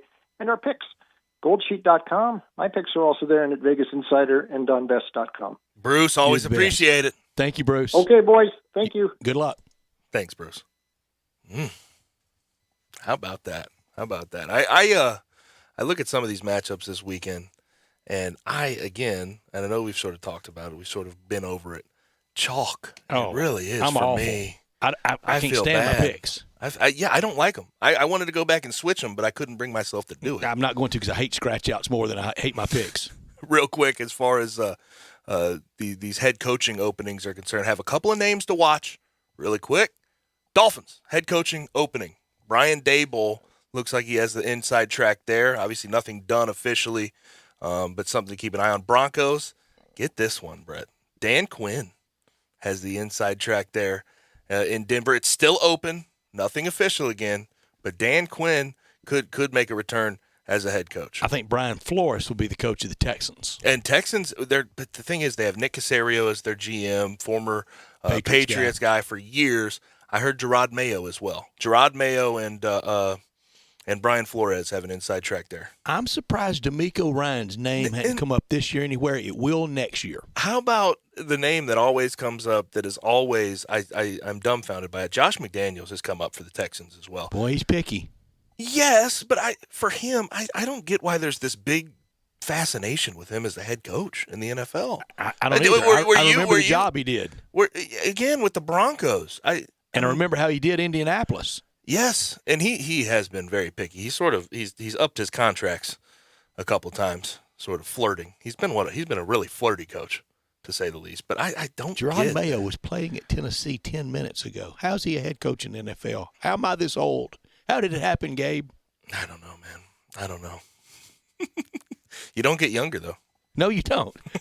Those birthday candles are a good sign and a bad sign. When we come back, we're going to switch gears. Need a damn fire extinguisher now to put them all out. When we come back, we're going to switch gears, talk to Drew Barrett from ESPN Radio Arkansas on some SEC, some Razorbacks, maybe get to some Tigers Eric as Musselman well. Shoulder injury? Yep. Shoulder injury? What was that? Did he collided with someone? We're going to get the truth because we've had some obfuscation from those heels about injuries before. Really? Well, let's go ahead and get to the break on Real Sports Talk, Sports 56 98.5. Be sure to follow us at Sports 56 WHBQ on Twitter, Facebook, and YouTube to watch live video of our shows. Stay up to date with station events and have chances to win prizes from Sports 56 and 98.5 FM. Mount Moriah Auto Sales. What sets them apart? Great selection, quality, high-end to low-end cars, and low mileage. Mount Moriah Auto Sales is under new management. Ask for Emmett or Steven. Check out their great selection of cars or trucks. Choose from Dodges, Jeeps, Fords, GMCs, Infinitis, Porsches, Range Rovers, Lexus, Mercedes, BMWs, even Bentleys. Mount Moriah Auto Sales also has a great service department with 12 bays for everything from oil changes to alignment to new tires. Go to MountMoriahAutoSales.com. Pick out your like new car or truck today. Mount Moriah Auto Sales, right on the corner and right on the price. Hi, everyone. Greg Gaston for FanDuel. Wild card weekend in the NFL just got wilder. FanDuel Sportsbook is hooking new customers up with 30-1 enhanced odds. That means you can bet $5 to win $150 on any team to win any wild card game. Just sign up for FanDuel Sportsbook and make a deposit to claim your 30-1 enhanced odds. Already have FanDuel Sportsbook? FanDuel is hooking all customers up with $50 when you refer a friend. Plus, your friend will get $50 as well. Just download the FanDuel Sportsbook app using promo code GASMAN and pick your wildcard team before kickoff. You must be 21 or over and present in Tennessee. New users only. $10 first deposit is required. Must wager in designated offer market. Max bonus $150. Bonus for Tennessee users fulfilled in site credit within 72 hours. Tennessee site credit expires 14 days after receipt. Restrictions apply. See full terms at sportsbook.fanduel.com. If you have a gambling problem, call Tennessee Redline at 1-800-889-9789. A good friend of mine told me about this awesome place for lunch. Oh, yeah? What's the name? Neil's Grill and Bar, where the fat man rocks. Everybody knows Neil. Where's it located? It's located in Yorkshire Square off Quince. And what's it like? The best lunch place in Memphis. You know, like real mashed potatoes and gravy. Everything is made from scratch. Monday through Friday, daily lunch specials like Monday baked chicken, Italian Tuesday spaghetti, ravioli, Italian spinach, delicious fried catfish, fried chicken livers every Wednesday, Friday, Salisbury steak, barbecue chicken, or if you just want a vegetable plate, the best veggies in town.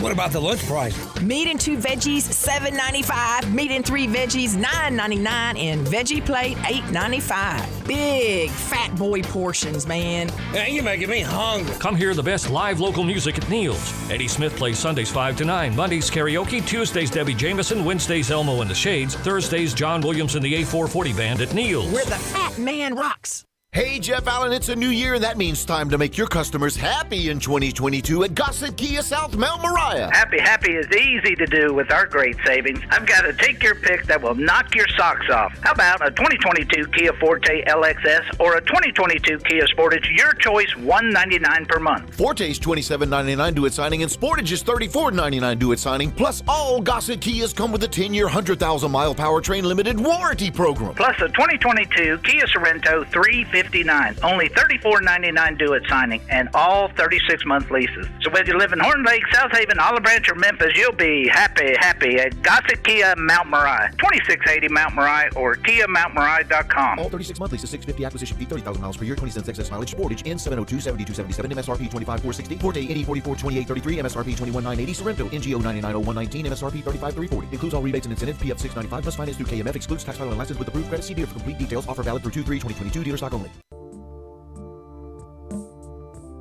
Now, back to Sports Time on Sports 56. Here once again are Brett Norsworthy and Gabe Kuhn.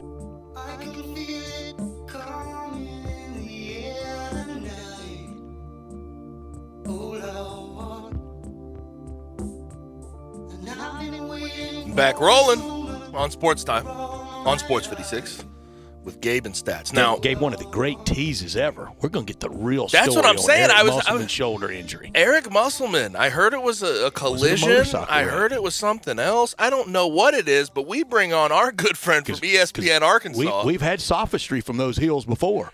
We bring in Drew Barrett at dbarrett36. Drew, tell me the real story right now. Scoop, Drew. Come on. Well, unfortunately, there is no smoke and mirror.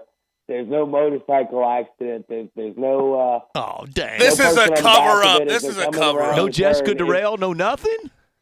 No, it's been in the wide open. It's been reported for over a month. Eric Musselman has been known to insert himself into drills during practice. And actually, one of the players landed on him, and he tore his rotator cuff. He was planning on. I knew there was no story there. Get some shoulder pads. Get him something. Need some protection for Muss. Has he broken out the football shoulder pads and helmets yet this year in practice? I love those. I don't think he's done that. We know bricks and weighted vests have been broken out multiple times in the preseason.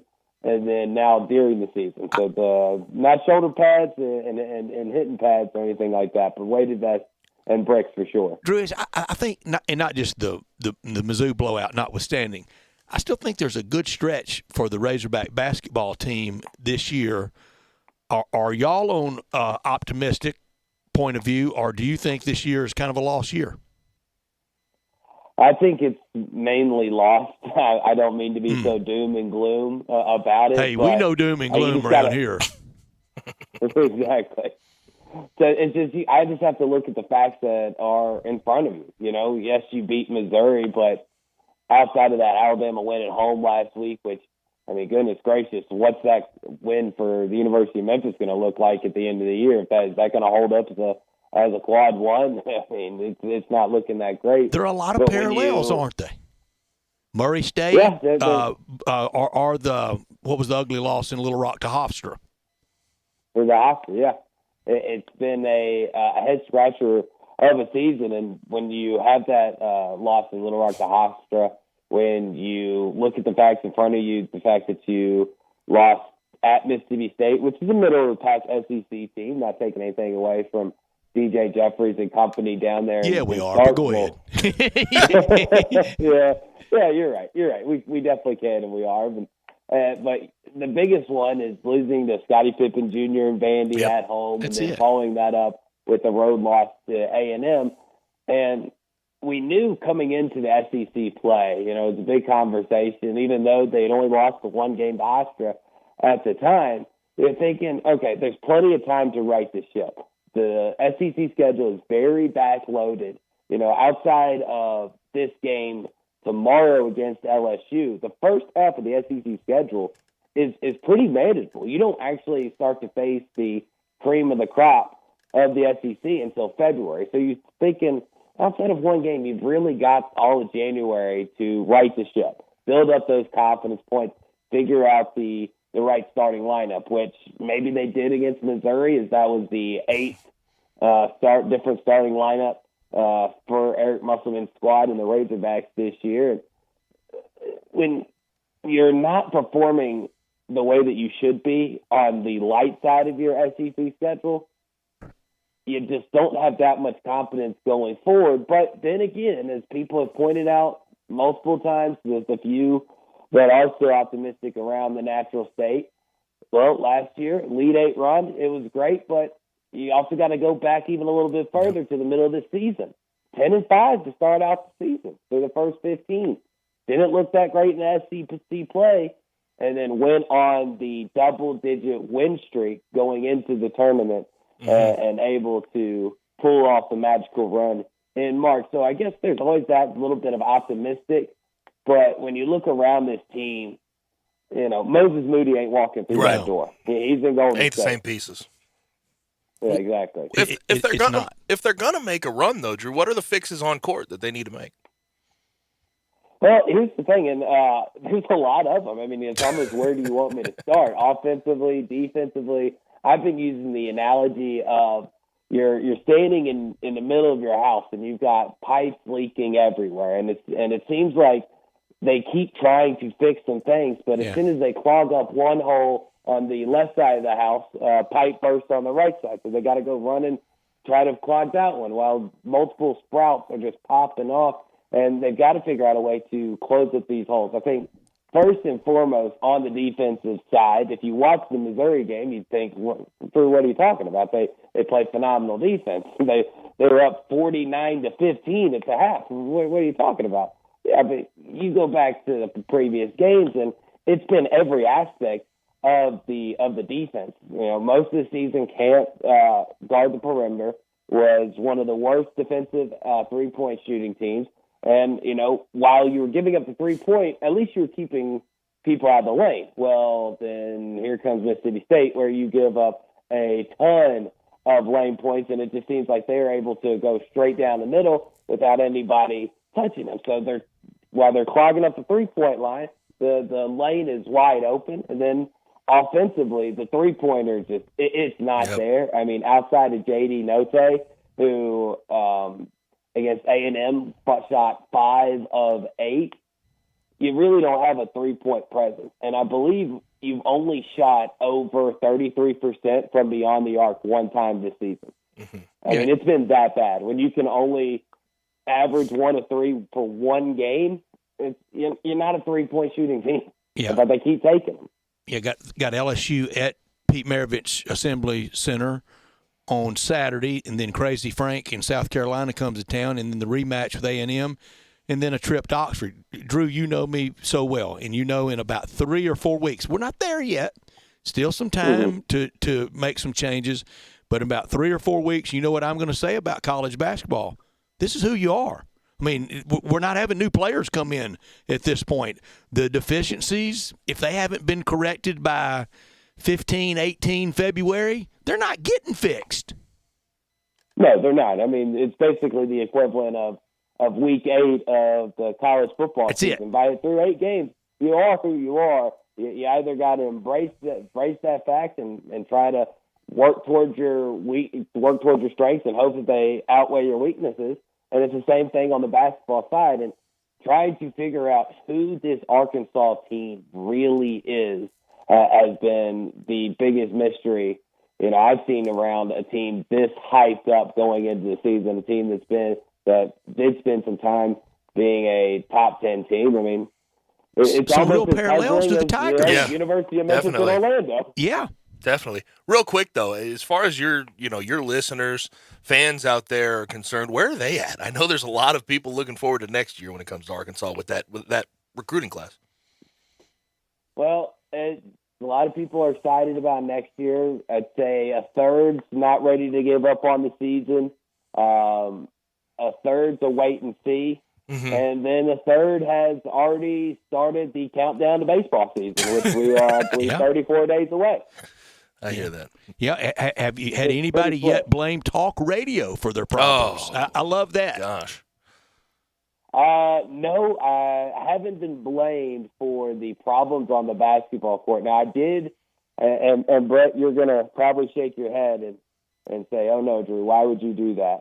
We were talking about baseball yesterday, and we were looking at a logo, a hat baseball schedule, and I happened to mention that the Alabama A and the Arkansas baseball A look similar, and I got blamed. I got hit pretty hard for that one. Yeah, well, you're right, Drew. What'd you do that for?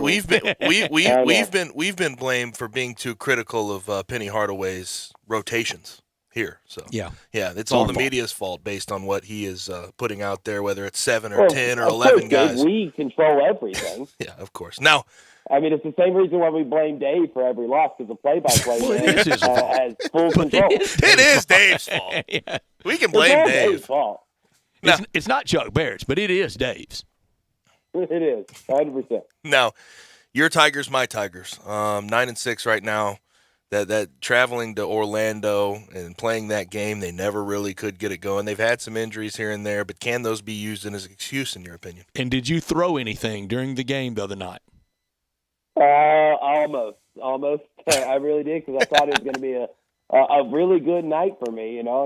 I didn't have, even though Arkansas played on the same night, I didn't have to compete with the time because Tigers started at 6, Arkansas started at 8. I said, cool, we're just going to keep it rolling, and it was quite frustrating.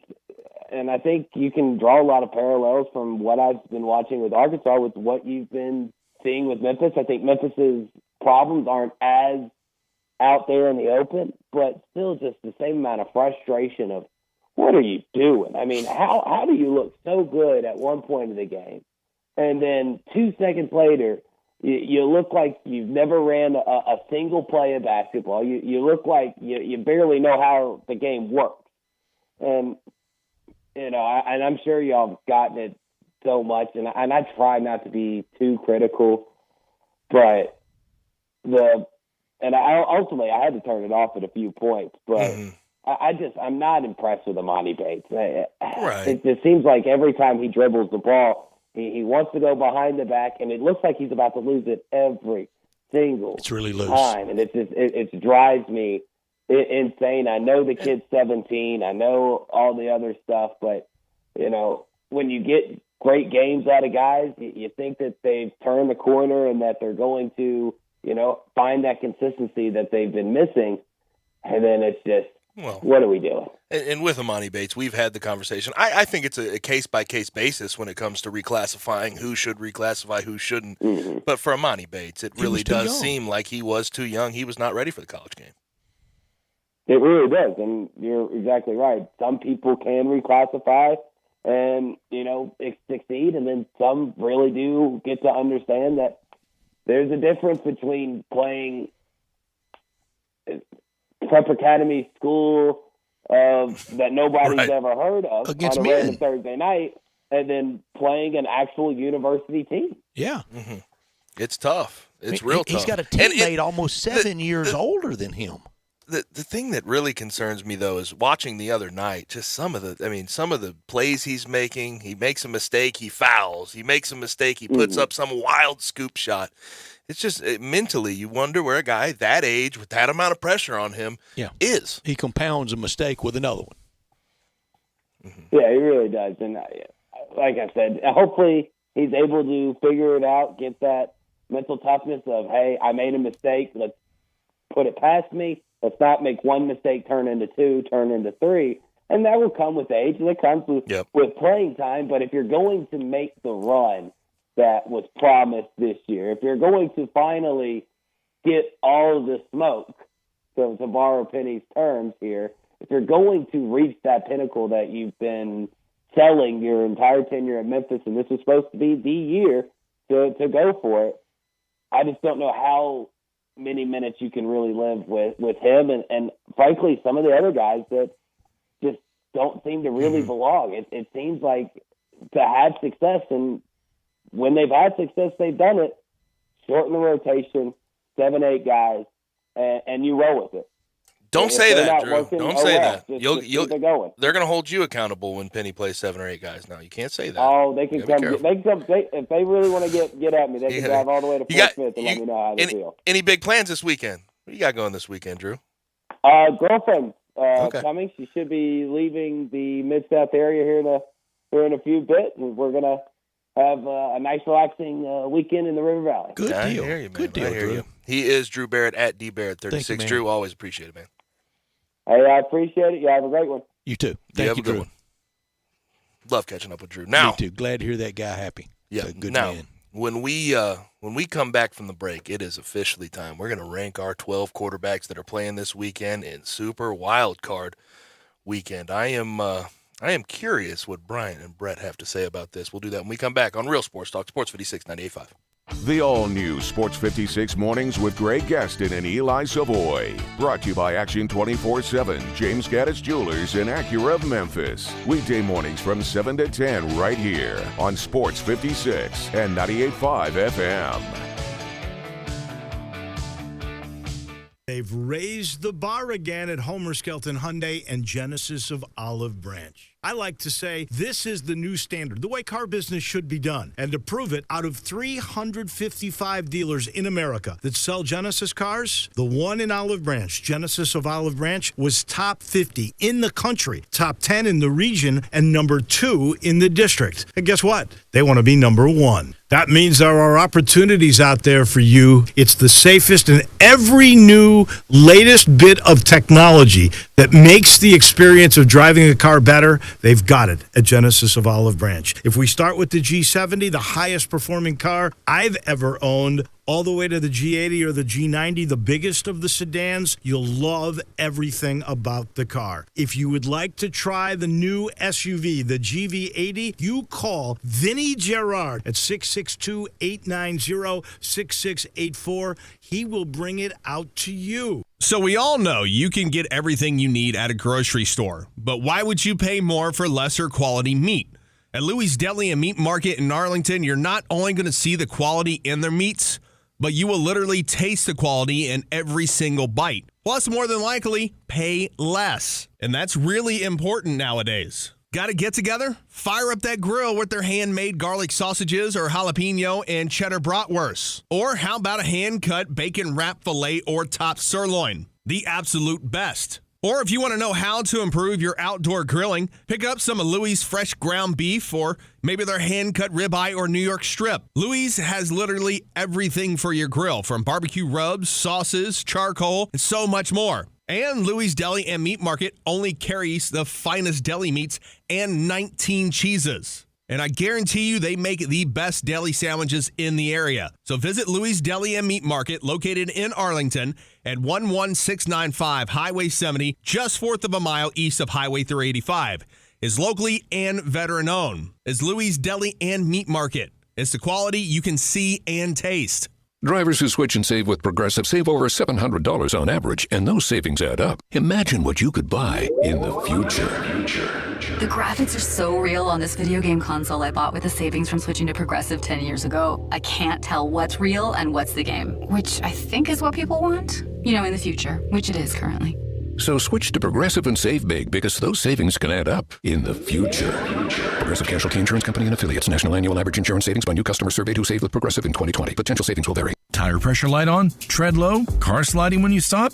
It's time to go down to Milton on the Spot. Serving you at 3 locations: 1684 Getwell Road, 2127 Ellis Presley, and 3691 North Watkins. Memphis' largest supply of new and used tires, all under warranty. Yes, that's warranty on used tires too. Ask about the tire rotation and balance specials. Milton on the Spot on Getwell Road, Elvis Presley, or North Watkins. Here to take care of your every tire need. Milton on the Spot. The new year means the Start Something New sales event is on, so get ready at Gossett Chrysler Jeep Dodge Ram Fiat on the Pike. 2021 Jeep Renegade Latitude, $339 a month or $26,250. And get ready for adventure in 2021 Jeep Cherokee Latitude, $429 a month. Get Stone Cold Strength in 2021 Dodge Charger XST at $459 a month. And the Muscle Masterpiece 2021 Dodge Challenger GT, $488 a month. Trade up and we'll give you more for your ride at Gossett Chrysler Jeep Dodge Ram Fiat. So drive past the rest and come to the best or shop online, GossettMotorCars.net. If you want it, we got it at Gossett Motor Cars. All 75 months, 3.99 APR. Must finance with Chrysler Capital, $3,500 down. Renegade MPN 27951, MSRP 285. Cherokee MD 235765, MSRP 32090. Charger XSD MH 659742, MSRP 35385. Challenger GT MH 665256, MSRP 37475. Includes all rebates and incentives. PF 695. Excludes tax title and license with approved credit. See dealer for complete details. Offer valid through 2/3/2022 with approved credit. Dealer stock only. Now, back to Sports Time on Sports 56. Here once again are Brett Norsworthy and Gabe Kuhn. Back rolling. Autos on listen line 901-360-8255. Questions, comments, concerns about anything we've talked about today. You can also watch us live and message us on our social media platforms, Twitter, Facebook, YouTube, Twitch, and you can go to our website at sports56whbq.com, where you can find our podcast, our featured audio as well. The time has come. We got to get to our playoff quarterbacks. We're going to do 12 through 7. You start, Gabe. I'll go ahead and start then. 12, I'm going Jalen Hurts. Now That's listen. exactly who I have. I mean, 12. look, shout out to Jalen Hurts for getting this team to the playoffs. Shout out to the Eagles for willing themselves into it. But we got to be real about who they've beaten this year. Jalen Hurts has feasted upon NFC East teams. That's where he's gotten most of his stats. But they've beaten the Falcons, Panthers, Lions. Probably best win against the Broncos or the Saints. But the Saints had Trevor Siemian when he played them. The Jets, the Washington football team twice, the Giants. He hadn't beaten anybody this year. He has the least passing yards of anyone on the list with 3,100. Need more of him passing to credit him all the way. 11, Big Ben. Downturn. Same. Can't push the ball down the field. Oh, we can't agree this much, I know. 10, I go Mac Jones. And I sort of alluded to it when we were talking to Alan Bell. He's just limited right now. As a rookie, they've sort of given him an easy game plan. And I want to see what he can do against good teams. He can prove me wrong and move up this list, but go ahead and win a playoff game. Go ahead and beat a playoff team. Then you can move up the list. Number 9 for me, Jimmy G. Availability exactly where issues. I have Jim G. Availability issues. He's usually steady, but that's where it sort of stops. Is there anything about Jimmy G that you can just go out there and say he does this very well? The deep ball. There's better deep ball throwers in the NFL than Jimmy G, though. I was looking for something. Hey, I'll give you credit for it. Derek Carr, good, not great at number 8. He manages the game. I would say he's a step up from like Kirk Cousins. That's what I'll give Derek Carr. This is the tough one. Who is 7? Kyler Murray. Does it all. Efficient. Don't really have a bad word to say about Kyler Murray. Just want to see it more. A little more timing. Bryant? I start off at number 12. I go Big Ben. Number 12. Very fair. 11, Jalen Hurts. 10, Jimmy G. 9, Derek Carr. 8, Dak. Number 7, Mac Jones. Whoa. Dak? Whoa. That's what I'm saying. We have to back examination up here. What are you so down? This is not the time to be down on Dak, Brian. Never been a huge fan of Dak. Wow. I just haven't, I'll be honest. I mean, it's just personal preference. Oh, my gosh. Mac Jones and the truth comes Prescott. out. Mac Brian over Dak. Dacus. Brian Dacus. Love the system Mac Jones is in. Love the system for Mac him. Jones Yeah. is in. Okay. It's perfect for him. So he gets a bump up. So the system makes him a better quarterback. Yeah, it's just all on, it's Okay. Can you imagine Hot Take TV next week if Dak stinks? That's a good. I hope he doesn't. Plays That's well, a good point. Can you imagine? That's a good point. He plays well. I mean, when we're talking about quarterbacks under pressure in these particular playoffs, Dak at the top it's of number the one. list, and then Stafford, Matt Stafford, too. Yeah. and then Matt Stafford because he hasn't proven it. Who would be 3 in the playoffs? Who would be 3 on playoff pressure? Oh, We can't say Tom Brady. No, Come on now. Tom Brady, Patrick Mahomes, you can sort of wipe If off they the haven't list. bought a little. How about Josh Allen? Josh That's Allen? it. Man. That could is be the it, guy. Gabe. That is it. Good one. That's the guy. Brian, you blow me away. I'm stunned. I'm disappointed. Well, that's what I'm here for. We disappointed. got a Cowboys homer putting Dak at 8. Certified Cowboys homer. He took over after Tony Romo, so All right, better quarterback, Tony Romo or Dak Prescott? Oh, don't make me choose. Oh, that. you have to. You have to after putting Dak at 8. Give me Romo. All playoff success, so Tony Romo has. Exactly. My gosh. This is an amazing day. I can't believe Brian is doubting Dak. Number 12. Oh, for I me. never said I was doubting him. Hey, 8 is You doubting. spoke with your vote. Just not a You huge didn't fan of ask. him. You told the story. My gosh. Number 12 for me, Jalen Hurts. 11, Big Ben. Number 10, David Carr. Or Derek. Derek Carr. I get him confused too. I've called him David Carr all day. I'm sorry. If David Carr was involved, I'm he'd be at the sorry, bottom Derek of the list, Carr. right? Number 9, Poor Jimmy David Carr. Garoppolo. Number 8, my SEC bias on full display right here, Mac Jones. Number 7, Josh Allen. Show me. I think both of you guys. Josh Allen at 7. Yep. You guys Wow. are amazing me. Y'all had Mac Jones too high though. He's got to prove something. He's got to prove I something. think Josh Allen has a little bit of he keeps both teams in the game to him. Well, Josh Allen is asked to do way too much. He's asked to do Little way Trayvon too much for his Diggs, little Brett Favarian. Love Brett Give Favre. me. So did John Madden. Man, he Give loved me a Favre. good run game with Josh Allen, and I show you a top 5 quarterback easily in the NFL. If you give him a good run game, Sean McDermott, and I think that offensive coaching staff and whoever's making the decisions behind the closed doors in that front office, I think they failed him in that regard. He shouldn't have to run for 450 yards a year for that team to be successful. He can throw. He really can. He can let it go. Got a Good bazooka. arm. He's relatively accurate. If Gets the the ball Niners out get quickly. blasted, is this the last time we see Jim G as a Niner? Yes. I would Maybe think so. if they win. Trey Lance, there's a reason.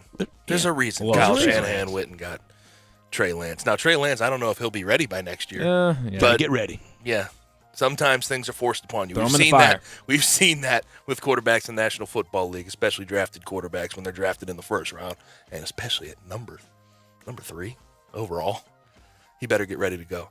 That'll do it for hour number 2. Hour number 3, Jason Munns at the top of it. Talking Tigers basketball, 5:30. We get to quarterback 6 through 1 and make our NFL picks 5:45. We get out with Taco Bell Crunch Time. You're listening to Real Sports Talk, Sports 56, 98.5.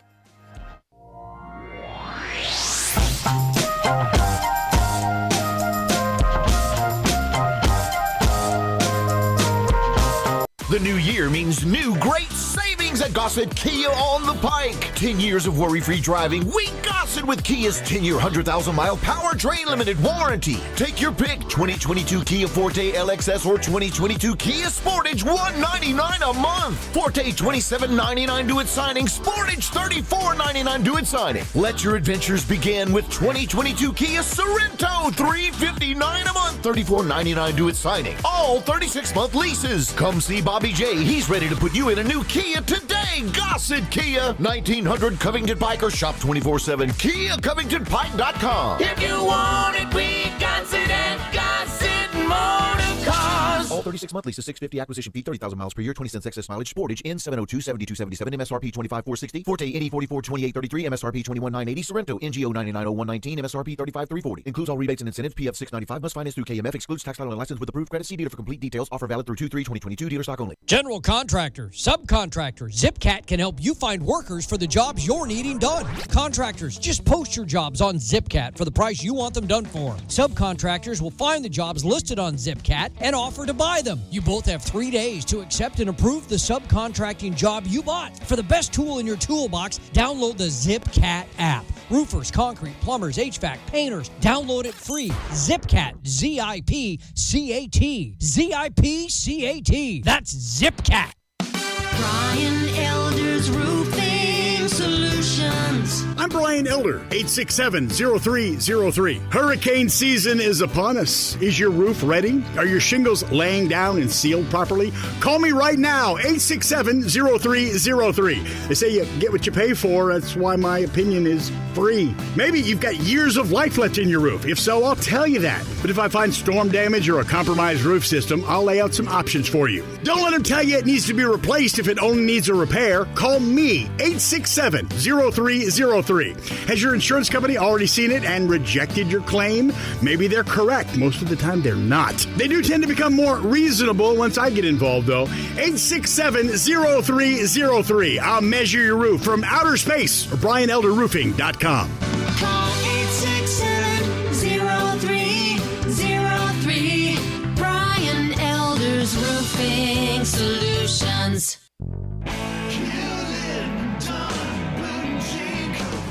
Hewlett & Dunn Boot and Clothing Company, we have it all. From handmade Amish leather belts, fine and casual clothing, boots, casual boots, work boots, fancy boots, and even safety-toed boots. Lots of cowboy hats to choose from, even Nebo lights, Orco hard coolers, good-looking duck head dress shirts, duck head caps, shorts, and pants. Tons of jeans from Ariat, Wrangler, Devil Dog, and Kimes Ranch jeans.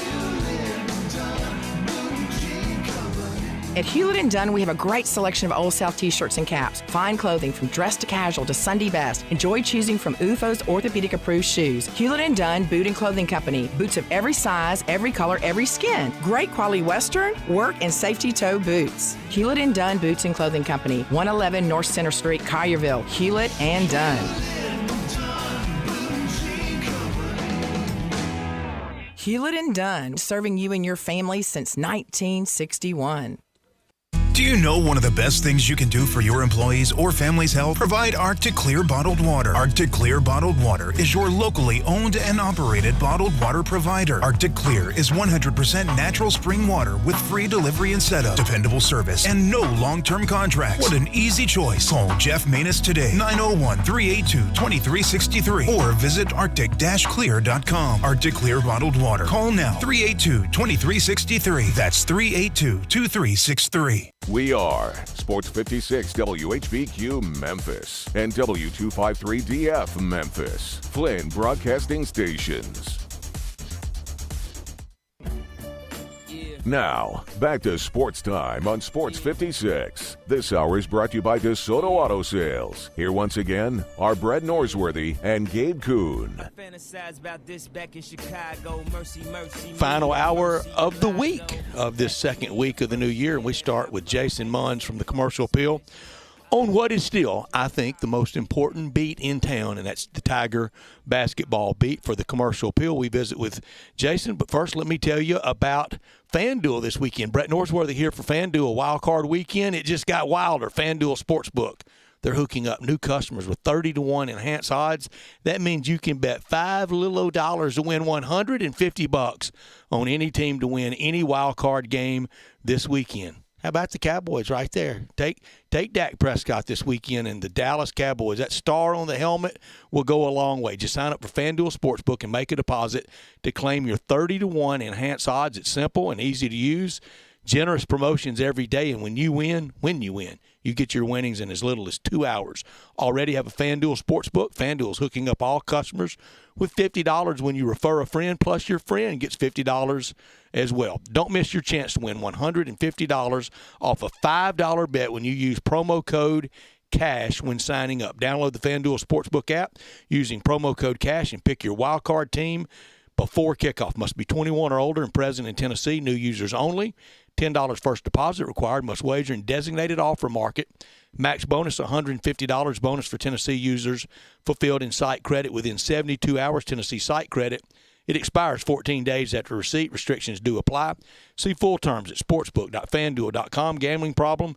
Call the Tennessee Red Line at 1-800-889-9789. This hour of our show brought to you every day by the great people down on Goodman Road at DeSoto Auto Sales. Very proud to serve DeSoto County and the surrounding area, you can go online and check out all the testimonials and look at the beautiful cars at DeSotoAutoSales.com. All those cars test-driven, all checked out bumper to bumper. Unlimited inventory, every make, every model. No shortcuts at DeSoto Auto Sales. They'll treat you like family. Kind, courteous employees, laid-back atmosphere, no high-pressure sales. But they care about your time, and they want you to enjoy the ultimate car experience. You walk in within 45 minutes, test drive a car, credit approved, paperwork completed. You're out of there in 45 minutes or less. It's a guarantee. They know we live in a world today that time really matters. And that's why they keep it that simple at DeSoto Auto Sales at 5704 Goodman Road, 662-890-7184. Head on down to DeSoto County for that town and country experience at DeSoto Auto Sales. Jason Munns joins us now. Jason, I'm certain you were in Orlando, right? I was. Did you come back to Memphis and then you're going to make your way to Greenville? Because it's not getting easy to get to Greenville in any way. Or did you leave from Orlando to go to Greenville? Neither. None of the above. I returned to Memphis yesterday, and I'm gonna skip this one. Understandable. It's impossible to get to Greenville, North Carolina. I tried it once. I did it once. I was able to actually pull it off, but it took me getting on to a prop plane to do it. Yeah. And this was just a couple of years ago, so it was. You had enough fun. Well, that was I did it once, and I can say I've done it, and I don't need to do it again. But that you made a good call. You made a good call. And there were some other factors. And this time of year with the weather, you could get to Greenville and be there a while. Yep. Yeah, exactly. So there's a lot of factors in deciding to skip this one. The short turnaround time being another one, but prudent. But we're going to cover it just like we normally would, just like we did during. Just like we did road games last year. So. And we can. And we know we can. We always prefer to be there, but we know that you do it so well, you can get the information to your listeners and your readers. Mm-hmm. Yeah, so it's just, it's one game, so we'll take this one on the chin and move on. Yeah, Tigers took one on the chin in Orlando. There's no question about it. 74-64. And I know they're dealing with injuries. They're dealing with a whole lot right now. What was the post-game feel like from Penny Hardaway and the players? The players, I think, I don't know. So we talked to Landers Nolly and Tyler Harris. Tyler was his normal self. He's pretty composed every time we've talked to him. He's grown up a lot, I think, since the last time he played at Memphis. Been through a lot. And has. Yeah, he's pretty composed. Landers took it a little bit harder, just because I think he thought that no matter what they should have beaten UCF the other night. Penny wasn't overly. I would say of the 6 losses that they've got now, this one he might have been the most just sort of. Not okay with it, but just not. He didn't react incredibly harshly. Okay. He was pretty calm, and the way he kind of and I am sort of in his boat. He's pointing to the injuries and the fact that they're down so many guys for so long. Like you can get away with 3-4 injuries, 3-4 players missing a game here and there, but they've had 3-4 players missing a game for the last 2.5-3 weeks. It's starting to catch up to them. There's no doubt about it. And I, you hear people say, "Oh, that's just an excuse. I don't want to hear it." Blah blah blah. Well, that's fine. You don't need to. You don't have to hear it. But that doesn't change the fact that if you here's the way I look at it. And so DeAndre Williams is a starter. Earl Timberlake, when he went down, starter. You could make the case Alex Lomax has started games this year, but let's just say 2 starters you're down. That's 40% of your basket of your starting lineup. Take away 40% of your starters in football. That would be roughly 9 players if you're taking offense and defense. Take away 9 players from your offense and your defense starting lineup in football, and tell me that's not something that you can say, well, that's tough for anybody to overcome. So, yeah, that's how Penny was looking at it, and I'm kind of in his camp. And where the problem comes in, though, with sort of having that crutch is you're losing to Tulane. You just lost to UCF. By the end of the year, you don't know where they'll be when we talk about NCAA tournament hopes. It doesn't matter who you're losing at this point. These losses look the same to the committee at the end of the year. And I mean, who's to say that's not a flaw in the system? I mean, you're right, and it's not going to change. I mean, the committee's always looked at it the way they've looked at it, and they're not going to stop looking at it that way. They can't go by team and game by game and account for who was missing and who wasn't and all that stuff. And I get that, but look, UCF wasn't missing anybody. UCF is a good team. They've beaten Miami. Miami beat Duke this year.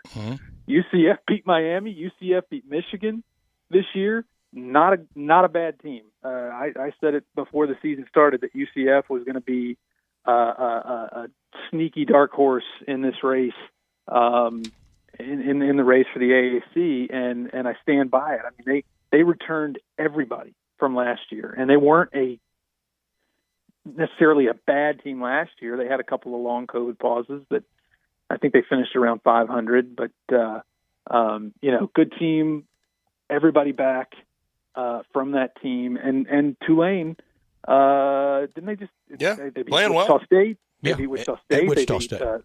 Cincinnati at Cincinnati.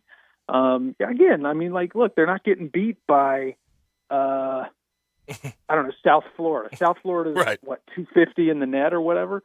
I mean, the fact of the matter is Tulane is playing really, really well right now, and UCF is a team to be reckoned with, especially at their place when you're missing at least two. Not only are you missing two starters, you're missing two reserves, Alex Lomax and Chandler Lawson. They're kind of up against it, and again, I think you can get away with it here and there, but they've gone 6-7 games now in a row where they've been so shorthanded, and it is catching up to them. Jason, what's the timeline on these injuries? The last time we talked to Penny, which was after the game on Wednesday, he was like, I don't really know what to tell you. He's like, we could very easily go up to East Carolina on Saturday and still have just 7 guys available, because the other thing is, not only are you missing Alex Lomax, Chandler Lawson, DeAndre Williams, and Earl Timberlake against UCF, Jaden Hardaway played 2 minutes. Played 2 minutes before he aggravated. He's fighting a serious right knee issue. Has not been 100% for probably about a month, and couldn't he's trying to gut his way through it, and he just simply couldn't do it against UCF. Played 2 minutes, had to go sit down. Now you're down to 7 guys, and that is 3 guards: Alex Lomax, Earl Timberlake, and Jaden Hardaway, that you now do not have. And so I think I tweeted this just a few minutes ago. The Memphis basketball account put up a video. Right. They do those videos where the guys are getting on the plane and they're getting ready to go on a road trip. They showed Earl Timberlake. So I think that is a positive sign. It looks like he's going to be back from concussion protocol against East Carolina, or in time for the East Carolina game. They did not take him to Florida, so I feel like the fact that he's going on the trip is a pretty clear sign that he's going to be back. As far as DeAndre Williams, Penny has made it seem, he's painted a pretty grim picture that he is, they're not, I don't think they're expecting to get him back for Saturday's game, and I would say it's a long shot that he's back for SMU. Could be. We'll see. But grim is the right word then.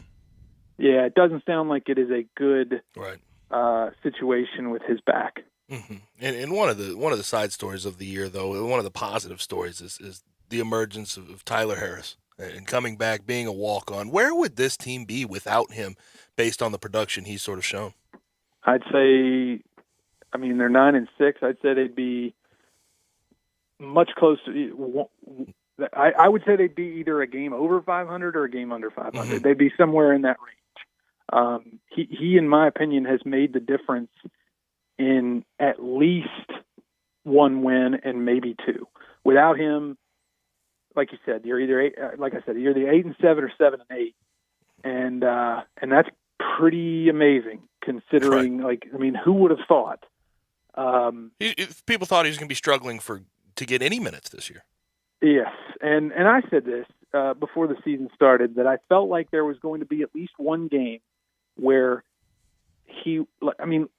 walk on or not, taking a year away from the program or not, that shot doesn't go anywhere. Like that shot, he's always got that shot. And I thought, and made the comment several times, that there's going to come a time where they're going to need a shot, and it's going to win them a game.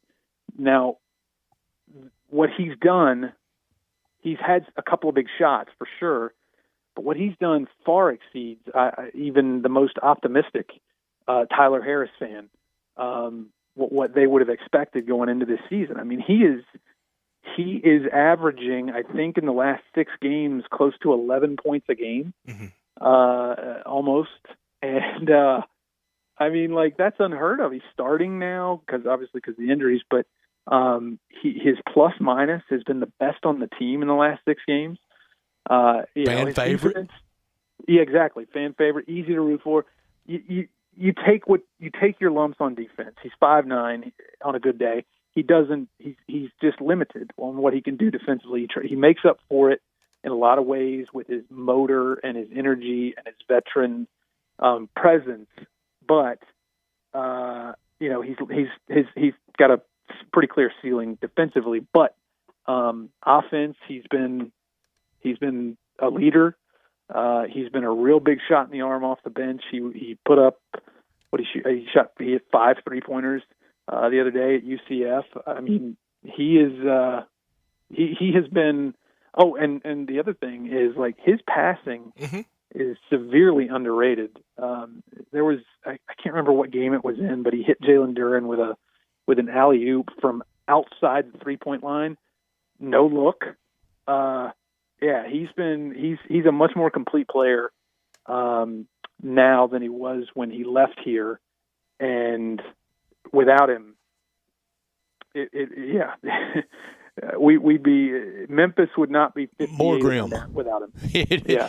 Jason Munn's with us from the Commercial Appeal. He's on the beat for the Commercial Appeal, covering all things Tigers basketball. Almost amazing that the Tigers aren't dead yet for at-large bid to get in the NCAA tournament. I started the show with thank goodness for 68 teams, because they're going to have 68 on there, Jason.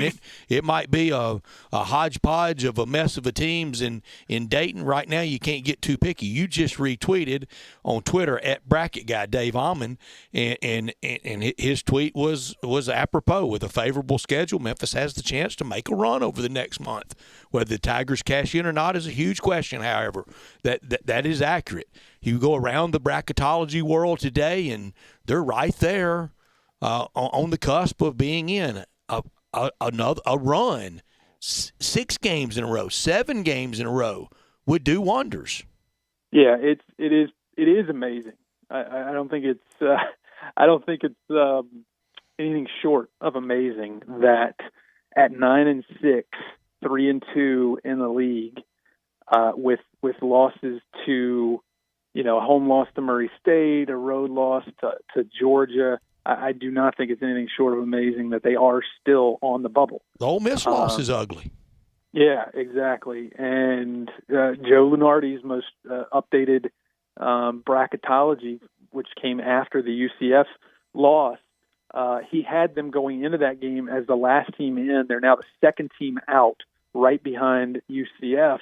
I think that's probably, going back to Penny's demeanor and reaction to the UCF loss, I think he understood that was not that was not going to be a crushing loss. That was not, I don't think anybody's spirits are necessarily taking a huge hit, because I mean, UCF is a top 50 team in the net, and you go down there and you're shorthanded, and you shoot 6 of 18 from the free throw line. You have it's probably their worst free throw shooting game of the year, and yeah, you're going to lose. And so, but no, yeah, it is quite remarkable that they're still in it, and they have a very good. I mean, they're favored. They're going to be favored against East Carolina.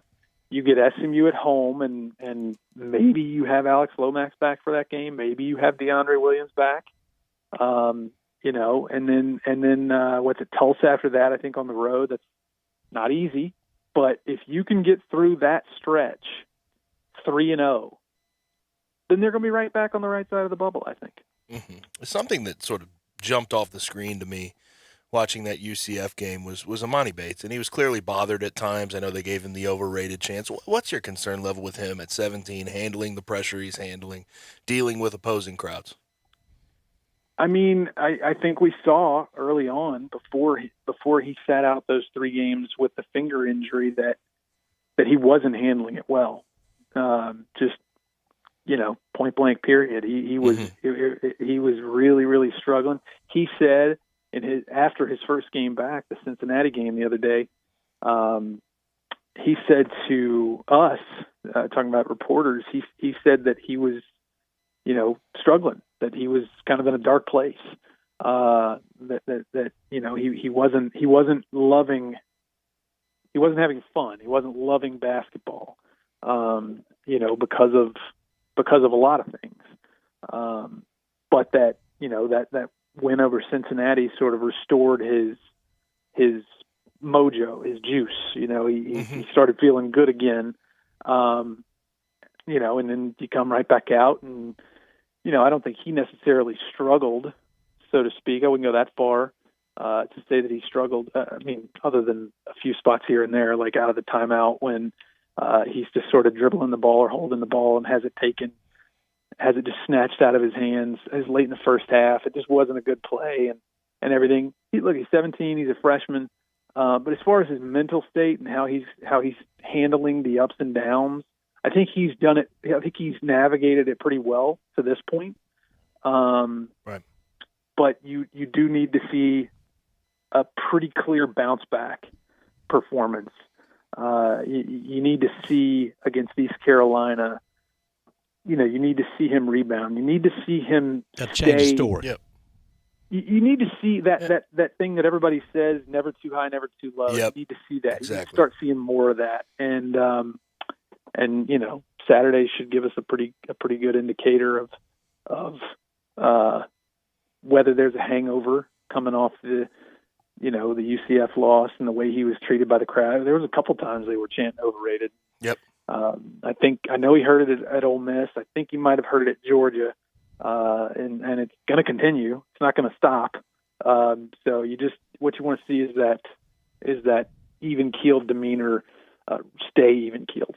Last thing for you, Jason, and Brett has sort of alluded to it. They're not. I mean, weirdly enough, according to Joe Lunardi, according to a lot of these bracketologists, they're not dead. They're still sort of on that bubble, hanging out. And I guess that's sort of a lot of preseason hype still to a certain extent, and the talent they still possess. And this becomes sort of a weekly question with you. Slippage opportunities for them to mess up, opportunities for them to lose or dwindling, or to lose or dwindling. How much can they afford if they want to keep those at-large hopes alive for the rest of the year? The only thing, in my opinion, the only teams left on their schedule currently that they can lose to and still feel good about themselves are Houston, and I would say I would throw SMU and Cincinnati in that mix. But a split versus Houston seems absolutely positively necessary. They have to win one of the games against Houston, correct? Oh, yeah, without a doubt. Absolutely. And if it's a loss to Cincinnati, Jason, then Cincinnati gets on that bubble and, hey, they could say, we beat them more recently. Yeah, but let's say Memphis somehow sweeps Houston, which I think they're capable of doing. then I think you could. I think that would give you enough more of wiggle. a push. Yeah, that give you enough of a push to absorb a road loss to somebody like SMU or Cincinnati. I agree with you, but I still believe that they're going to sweep Houston. I mean, if we know anything about Penny Hardaway teams over the last couple of years, they play up and down to their competition. Even though they lost to Houston twice last year, they were right there at the end of both of those games, and they could have gone either way. Against the Final Four team. Exactly. Memphis simply wasn't talented as Houston, and yet they were still right there with them. That's because largely, I believe, they play up and down to their competition, and I think they're talented enough this year, and Houston is less talented, that, you know, if Memphis is healthy, I think they can not easily. I think they can beat Houston twice this year. And so, you know, you just cannot lose to East Carolina anywhere. You can't lose to Tulsa. You can't lose to South Florida. You can't lose to Temple. You can't, you know, the only teams you can lose to under different various circumstances and still feel, you know, reasonably good about yourself or Houston, SMU, and Cincinnati. Sorry, I lied. One last final thing, and we're backed up against the break, so it's going to have to be quick. Jason, what have you heard about a possible game getting rescheduled in the non-conference to make up for that Tennessee game? Everything that Penny has said lately is just that they're trying. Okay. It doesn't sound like they're getting much traction, but they are trying, and they're going to keep trying. Understood. Jason, appreciate Thank you, Jason. Great work. Thanks, guys. Thank you. Jason Munn's with us every Friday. And I mean, reporter. Really good stuff every week with us. And we'll track the Tigers all weekend. Grizzlies tonight, NFL playoffs. Look, with the Grizzlies tip time tonight, plenty of time after work to go to dinner at either place, at either commissary, the new Collierville commissary at Houston, Levy, and Poplar, or the original in Germantown. You won't be rushed at all. And over the weekend, especially with this weather coming in, and I had someone tell me that this afternoon at the Kroger at Kirby and Poplar, it was already a zoo for people maybe bracing for the bad weather. So if the bad weather's on the way, get plenty of that good food from the commissary to ride all the way through. Heck, all the way through the Grizzlies game Monday afternoon on MLK Day. Memphis-style barbecue ribs, so delicious. Authentic Memphis-style great food. Start that barbecue feast with the appetizers like the cheese plate or the tamales or the barbecue nachos. It's almost not fair calling those appetizers, but they are, because that would suffice for a lot of people for your entree. Many people do that, but start with that. Smoked chicken wings, just fantastic. If you're craving an easier way to order, you can. Text commissary, 2 M's, 2 S's to 33733. Dig into the ribs or the shoulder, a sandwich, have it on the plate, all the fixings, beans, slaw, deviled eggs, bread as well. Don't forget about the party pack, 6-pack, 8-pack, or 12-pack. Save room for dessert, the lemon icebox pie, the terrific banana pudding. Also the salads, and again, those hot tamales dressed with chili, cheese, fresh onions. That sounds good for any time during this weekend. 901-754-5540. Online at commissarybbq.com in Collierville and Germantown. Again, 754-5540. The new Collierville commissary at Houston, Levy, and Poplar are the original, the mainstay for over 40 years in Germantown. Super Wildcard Weekend opens up in the NFL tomorrow with Las Vegas and Cincinnati at 3:30 Central Time on NBC. When we come back, we make our NFL picks, and we also get to our top 6 quarterbacks that will be participating in this weekend's action right here on Sportstime with Gabe and Stats. You have opinions? What do you hear? What do you say? We want to hear them. Call or text us on the AutoZone listener line at 360-8255. That's the AutoZone listener line at 901-360-8255. Get in the zone, AutoZone.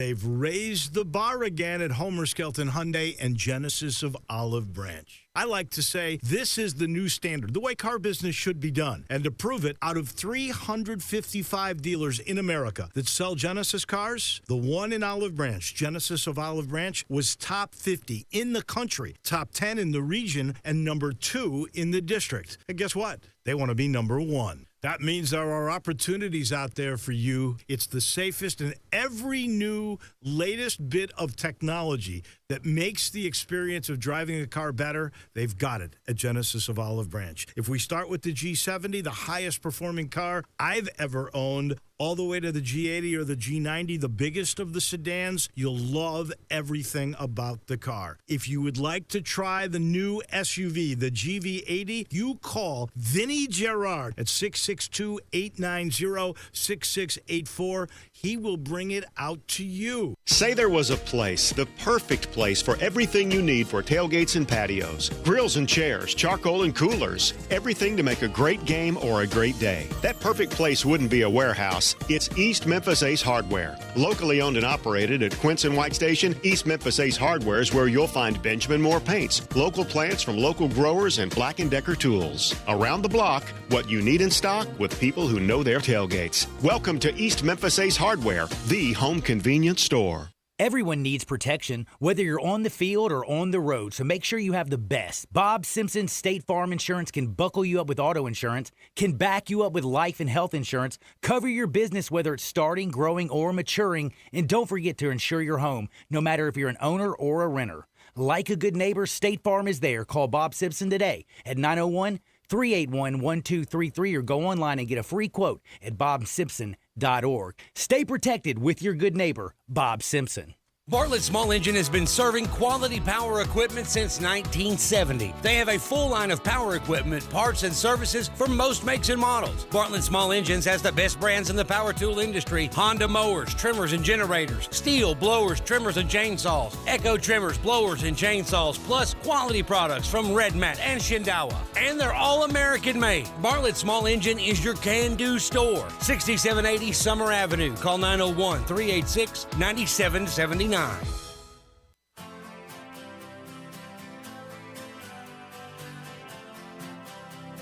Now, back to Sports Time on Sports 56. This hour is brought to you by DeSoto Auto Sales. Here once again are Brett Norsworthy and Gabe Kuhn. Playoff football is here. Super Wildcard Weekend is here Saturday, Sunday, and then we even have the first one ever on Monday between Arizona and LA. And we are going to make sure we pick all of those. If you have any thoughts on Wildcard Weekend, 901-360-8255. AutoZone listener line is open for you to text your questions, comments, and concerns. You can also message us on Twitter, YouTube, Facebook, Twitch, and at sports56whbq.com. We're going to go ahead and just go in order. Is that the plan? Yeah, let's start at the beginning. We'll do the Monday night game Monday afternoon about 5:10 or so on Monday. We also have a very special guest on Monday. I'll let you do the honors on that. But looking forward to Monday, we'll pick Monday Night Football between Rams and Arizona then. So we'll start with the 3:35 game on NBC. Cincinnati, 5.5-point favorite over Las Vegas all time. Cincinnati 0-2 against the Raiders in the playoffs. I like Cincinnati and Joe Burrow. Mm-hmm. I am I'll put it this way. I think Max Crosby, what he's done with the Raiders, he's a stud. Got to give him credit. He will pressure Joe Burrow, and he did a really good job of pressuring Justin Herbert in that season finale. But Joe Burrow is used to that. Been sacked 51 times this year, still performed well. I think the Bengals have really good defensive pieces. Trey Hendrickson, Eli Apple, Von Bell, Jesse Bates, by the way. Shout out Jesse Bates III. One of the best free safeties in the NFL that no one knows about. I'm going to take Bengals minus the 5.5. It's a new era, though. You think about first playoff win since 90. It's a long time. I mean, that's ridiculous. And Joe Burrow wasn't alive, and I also saw this. First text message wasn't sent till a year later. How about that? Bryant, group lock? Yeah, it'll be a group lock. Oh, really? Yeah, let us down easy. Cincinnati all the way across the board. Group locks this year, 17-22. And also in the bowl games, you throw in 5 and 5, so 22-27, 5 under 500 on group lock. 7:15 Saturday night, CBS, Buffalo minus 4.5 in weather that I can't imagine setting in for any reason. Minus 4.5 over New England. Buffalo and New England all time only met one time in the playoffs. Patriots with that win. This will be the second time. Can Buffalo even up the playoff record all time? Bryant. I'll take the Pats.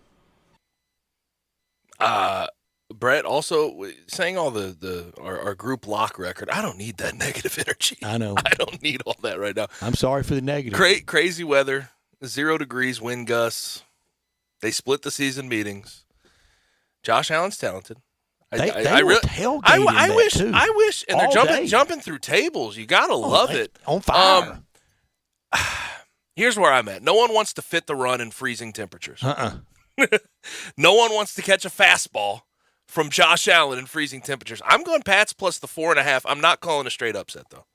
I'm taking Buffalo more chalk, minus the 4.5, and they move on. This is big for Sean McDermott. Huge. He has to prove himself in the playoffs now, and same with Josh Allen. It is relatively big for Josh Allen. On Sunday noon game, 12:05, Fox, Tampa Bay at home, minus 8.5 over Philadelphia. 2-2 all time. Bucks and Eagles when meeting in the postseason. The Herculean task. Again, you want to tell your grandkids about something. Jalen Hurts will have a story to tell to beat Tom Brady, the defending Super Bowl winner, at home. The ages of both of them. Hilarious. 44 versus 23. Gotta love it. Really extraordinary, this one-sided matchup. Give me Tampa Bay all the way. Yeah.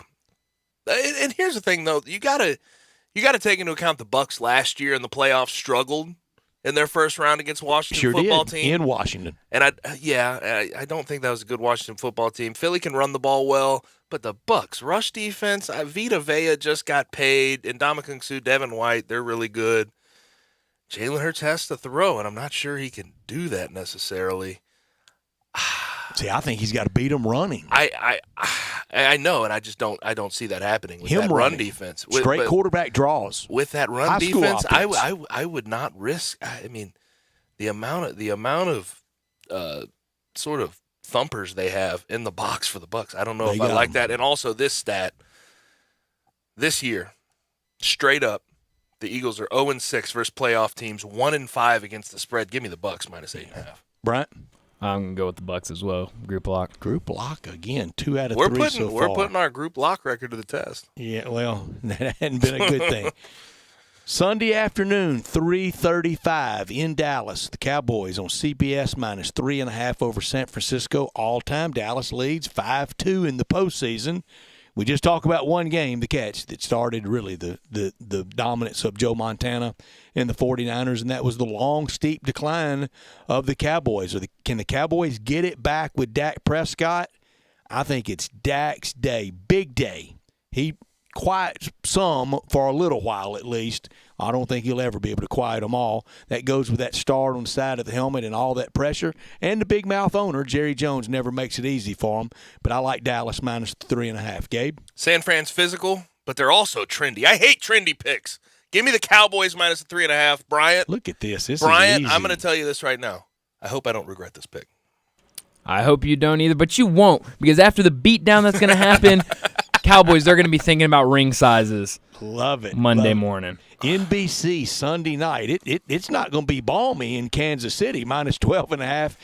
Kansas City over Pittsburgh. Will it be Ben's last game? Yes. Kansas City easily over Pittsburgh in the 12.5. Gabe? Come on. Chiefs won 36-10 at home in Week 16. Clyde, although it is interesting, Clyde Edwards-Helaire is out, but they don't run the ball that much for the Chiefs. Arrowhead's tough. Big Ben doing the reverse psychology. I don't really care about any of it. Steve Spagnuolo's really good, the DC for the Chiefs in playoff time. Give me the Chiefs minus 12.5. Pittsburgh's going to cover. Okay. It's a lot of points. I ain't mad at you. And what a tale it's going to be when they get the outright upset. We will pick Monday on Monday when we are here. We know the Grizzlies play about 2:30 on Monday night, on Monday afternoon, but we will be here our regular time at 3 o'clock on Monday, and we'll keep you informed of everything going on with the Grizzlies. Where do you want to start on the quarterbacks, Gabe? I want Brian Dacus to start. Okay. Let's hear it. 6 through 1. We're starting at number. I can't believe Dak's not in your top 6, though. That's amazing. Nah. But, hey, after Sunday, I think there's some kind of reverse psychology mojo going on here. I really do. Maybe he's listening. Maybe we'll fuel him. So we're starting with 6. I've got Matty Stafford at number 6. Number 5, Kyler Murray. Number 4, Josh Allen. Number 3, Patty Mahomes. Number 2, Joe Burrow. And then number 1, big bad Tom Brady. All right. Now, where did you have Mahomes? I had Mahomes at 3. Okay. Oh, wow. You had Kyler Murray above Matt Stafford. I did. Sorry. I love me a mobile quarterback. Yeah. I think that's blasphemous. But you know what? You're entitled to your opinion. Number Thank 6 you. for me, I go Dak Prescott. Good. He was slow toward the end of the year, but he can spread the ball around. If he wants to move up, win playoff games. I'm with you there, but 8 I think is far too low. 5, Joe Burrow. He's here. Most sack quarterback. Also most efficient while pressured. He led the league with a 70.4 completion percentage. Got to give him a lot of credit, but win a playoff game, and you can move up. Matt Stafford, 41 TDs passing. He finally has his sort of best team he's ever really been on. I'm going to put him at 4. 3, Josh Allen does everything. 750-plus yards rushing, 4,400 yards passing, up over 30 yards or 30 TDs passing. I don't get the Josh Allen hate with some people at times. They think he's a little overrated. I don't. 2, Patrick Mahomes. I'm not really going to explain that one. 1, I go Tom Brady. 5,000-yard season at age 44, led the NFL in passing yards, passing TDs. And still married to Gisele Bundchen. That's always a win. 100%. I don't know. I mean, Tom Brady has to be number 1 of the guys playing this weekend. You know, out of the 12 we ranked today, Gabe, 5 played in the SEC, where you say I always have quarterback favoritism for the SEC. Did you notice that? And one began his college career in the SEC, Kyler Murray. Oh, do you? Okay. Kyler Murray's an Oklahoma guy, though. He is. He is. Okay, it was a reach. Boy, if I'd have just stopped, move that period up a little more. Don't begin new sentence. Just stop right there. Number 1, Tom Brady. And number 2, Matt Stafford. Ooh. Number 3, Joe Burrow. Yeah. Hey, you hadn't heard Patrick Mahomes' name yet, have you? You do now at 4. Number 5, Dak Prescott. Number 6, Kyler Murray, who many longtime Texas high school football observers say he is the best that's ever played high school football in the state of Texas. That's Adrian Peterson, Billy Sims, Earl and also Campbell. The stadium he played in Texas is probably about the size of the stadium he plays in now. Have you seen that thing? Oh yeah, ridiculous. There's a lot of good Texas high school players. A lot of people say number 1, Kyler Murray. Where'd you have Josh Allen, Brett? I had Josh Allen 7. Why? What's up with you guys? Why are you down on Josh Allen? He keeps both teams a little bit in it. A little bit the Trayvon Diggs of offense.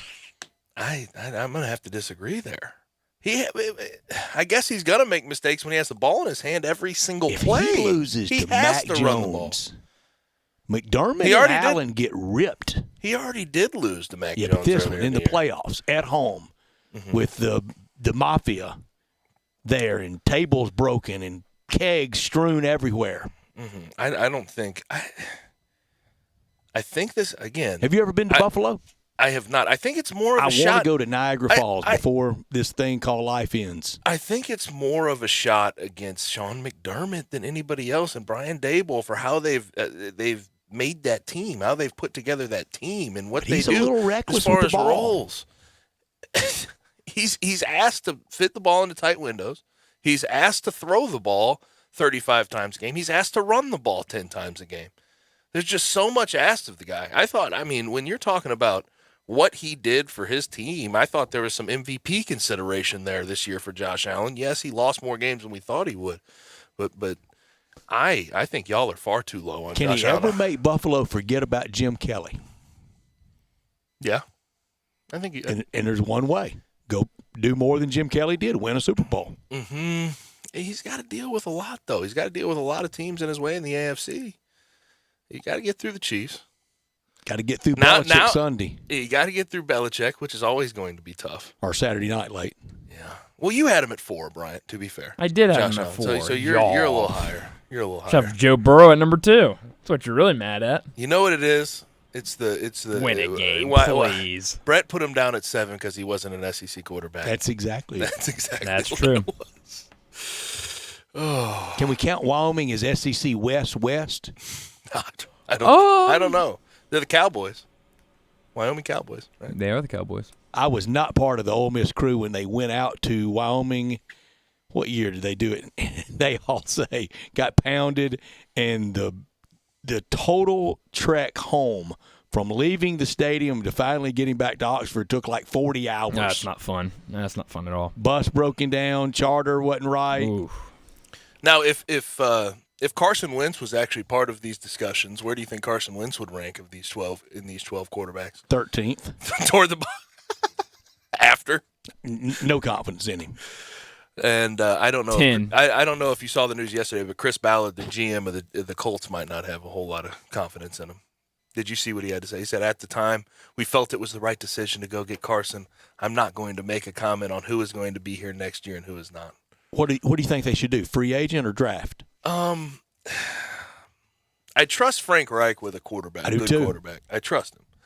And I think, and the other thing about the Colts, I know they missed out on the playoffs this year, and then it was sort of bad. When you look at the offseason going to trade for him and giving up a first-round pick to the Eagles for it, I mean, that looks bad in hindsight. But I think Chris Ballard and Frank Reich are on the same page. They have enough to go trade for one, but they're going to be in a relatively good spot with this year's quarterback draft to maybe capitalize late in the first round on getting a quarterback. I don't see why not. We'll see what happens with that. When we come back on the other side, it'll be officially time to wrap up this Friday edition of Sports Time with Gabe and Stats.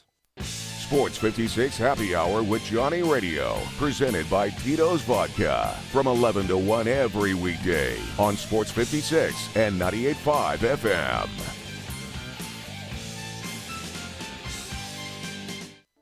Choate's Air Conditioning, Heating, and Plumbing is now currently hiring all positions. If you're ready to take your career to the next level, please apply today. Choate's is offering huge sign-on bonuses to seasoned technicians, plumbers, installers, and air duct cleaners. At Choate's Air Conditioning, Heating, and Plumbing, we offer a career, not just a job, by putting you in a paid training program to develop your technical and customer service skills to best serve our customers. Choate's offers top pay in the Mid-South, weekly pay, paid vacation and holidays, company matching retirement account, health, dental, vision, and life insurance, and Christmas, Thanksgiving, and birthday bonuses.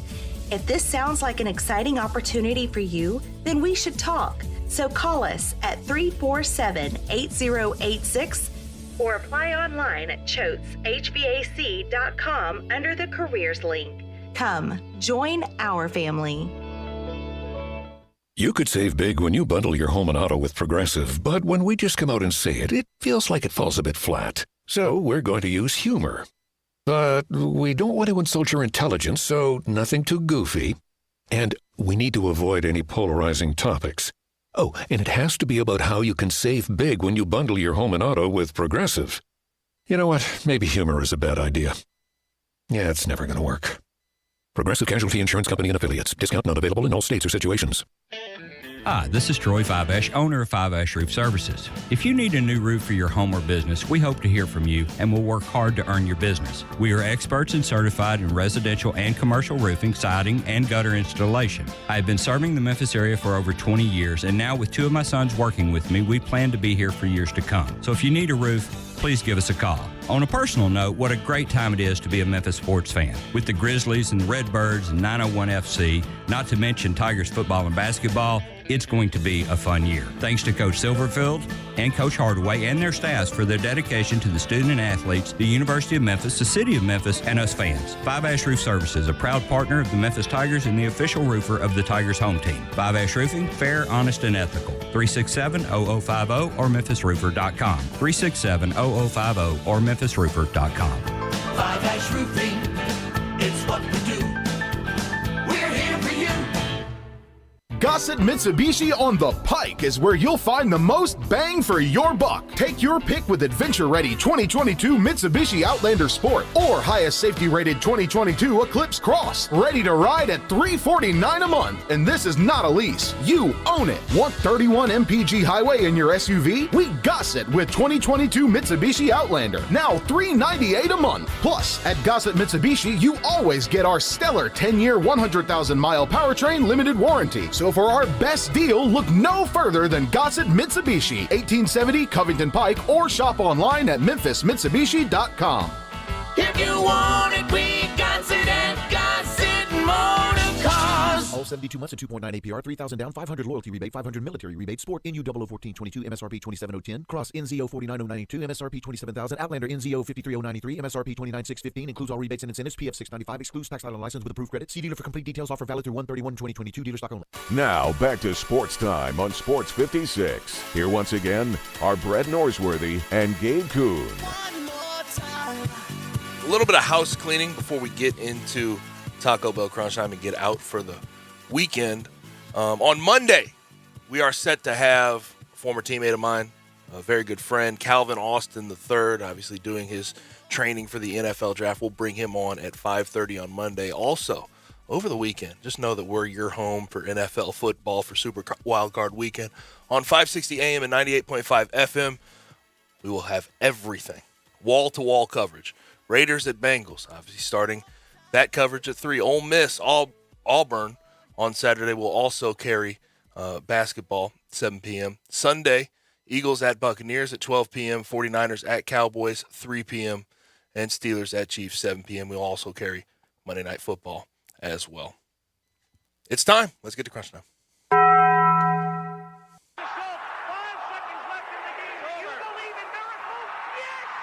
Go crazy, folks! Go crazy! This is for all the biggest crunch time. You are looking live. In your life have you seen anything like that? Goodbye! Hello, Haskins. It's obviously crunch time. Hammer, nail, coffin, this baby is over. The double steak grilled cheese burrito, so good. Double the steak with nacho cheese sauce, seasoned rice, red strips, sour cream, and the 3-cheese blend wrapped inside a warm flour tortilla, with even more 3-cheese blend grilled on the top. The double steak grilled cheese burrito, it hits the spot now at Taco Bell. And at Taco Bell, when they say they are feeding people's lives with unexpected good, they mean it. Bowl food you can't get anywhere else. What I learned today, and it could sort of double as what I could have done without, but Forbes released a list of the highest paid social media influencers. Number 1 was Mr. Beast. He's a YouTuber, makes $51 million a year. Number 2. Nice for him. I've never heard of him, but good for Mr. Beast. All the youngins know him. Really? Number 2, you know this guy, Jake Paul. $45 million in 2021. Jake Paul does what? Box? MMA? The boxing guy? Soon Showtime? to be MMA. Oh, I got you. Wait, what? You don't know Jake Paul? No. Oh, you know Jake Paul. I know the name. I just didn't know what field he was in. So, I know he's last big. year, he made $40 million Good year. Good year, boxing. Jake. In boxing. That's more than Canelo Alvarez, the pound-for-pound champ, made in boxing. Canelo only made $34 million Ali ever last made that. year. It's unbelievable to think about Jake Paul and this shtick. Who's number 3? I didn't have number 3, but this shtick he has been on. I mean, he has capitalized so heavily on it. I moved so far away from boxing a long time ago. One time I loved it, but Jake Paul's not a boxer. Let's make that clear. He's a YouTuber. He's a YouTuber who boxes on the side. Showtime Boxing somehow gave him a contract. I learned today that probably the most pressure on any team this weekend in the NFL playoffs, it's the Cowboys. It goes with it. America's team, that cuts both ways. That star, that cuts a lot of ways. Yep. Jerry Jones, he brings the smoke. They're all a big target. Dak Prescott steps up. Mm-hmm. We'll see. Bryant, big Cowboy homer, had him way down on the list. Did. I'm so surprised. I thought he was top 5. Kind of rattled my confidence. Dak. I mean, Now, what I could have done without, and this is gross. Maryland assistant coach, basketball coach Bruce Shingler was busted for soliciting prostitution in October. He paid $80 to an undercover cop for sexual favors, and he has only been banned by the University of Maryland 30 days. He was hired this year by Mark Turgeon, and Mark Turgeon, I went back and I sort of checked what Mark Turgeon had to say about it. Of course, he's not there anymore. He has since been fired or stepped down. But Mark Turgeon said this about him. He checked all the boxes as a coach and a recruiter and shares our program's values. We look forward to Bruce and his family joining us in College Park. Well, they got issues there. They got issues there with their AD, Damon Evans, and his departure at Georgia a long time ago was very controversial. I could have done without the NCAA tournament bracketology that has 2 AAC bids but neither for Memphis. Unbelievable. And in the fourth year of Penny Hardaway, going to be the savior. We were never going to talk about NIT bracketology again, and it's all we've talked about in late February and early March. They cannot slip tomorrow. They cannot. They can't. It really is unbelievable to think that they're not solidly in a tournament picture at this point. I mean, you don't be arguing about pod site and favorable seed, preferred seeds. I can't believe we're talking about 4 losses, 5 losses the entire year, final 4 runs. Yeah, 6 already. 9-6 right now. And it's just in a terrible spot. Also, what I could have done without James Wiseman apparently had additional damage to his knee, had arthroscopic knee surgery. They went in a second time, and it was obvious that there was extra things going on, but I really hope he can get back in and moving in the right direction because he has a lot of talent. I just don't want it to get wasted in Golden State.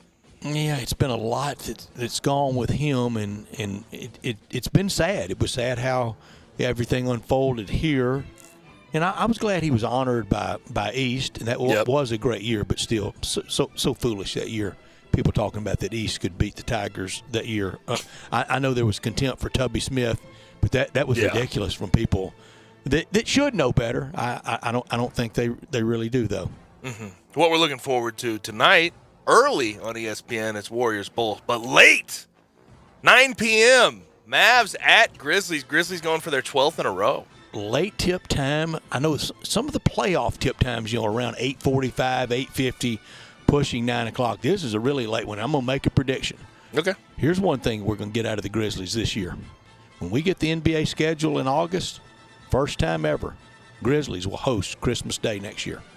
I think that's a very home game for the Memphis Grizzlies, Christmas Day. I think that's a possibility. National TV is going to be all over the Grizzlies. And Christmas is on a Sunday next year. That if it's the right time of day, that'd be a fun relief, get away, maybe get away from the family for a lot of people to head downtown for. Also looking forward to Tennessee, Kentucky on Saturday. We have Creighton, Xavier, Texas, Iowa State, some good stuff in college basketball. Of course, the Tigers on Saturday as well against ECU. And how could you forget Super Wildcard Weekend? Got a bunch of NFL action over the weekend. Versus Josh Reed. You can get that all 560 AM, 98.5 FM. Also, keep an eye on Novak Djokovic and his situation, Brett. I don't know if you've seen the newest in this. Can he get out of the country? But he has admitted he put incorrect information on his travel declaration and form. that changes things. And he said he made a mistake. He said it was not purposeful, but he did make a mistake in ticking that he had not traveled when he did travel to Belgrade, which is in his home country of Serbia for the holidays. Australian immigration Prime Minister Alex Hawke has revoked the visa for the second time. So if you're following this story with Novak Djokovic in the Australian Open, he had an exception. He was going to be able to enter the country. They took that away. They stopped his visa, revoked his visa. He ended up getting it back in an appeal. And now, for a second time, Australia has revoked his visa. And he faces deportation at the moment. The best coaching matchup in the playoffs, it's easily 2 future Hall of Famers, Mike Tomlin versus Andy Reid. Yes, but Mike Tomlin's got an uphill battle. If he can win that one, Mike Tomlin, I mean, my gosh. Better try to play from ahead. Rarefied Don't air. need a big comeback in Kansas City. Yep. That's all we have for today and the week. Thanks for joining us. Thanks to Alan Bell, Bruce Marshall, Drew Barrett, and Jason Munns for their contributions to the program. For Brett, for Bryant, I'm Gabe. Enjoy your night, your weekend. Be safe, stay healthy, and we'll holler at you Monday.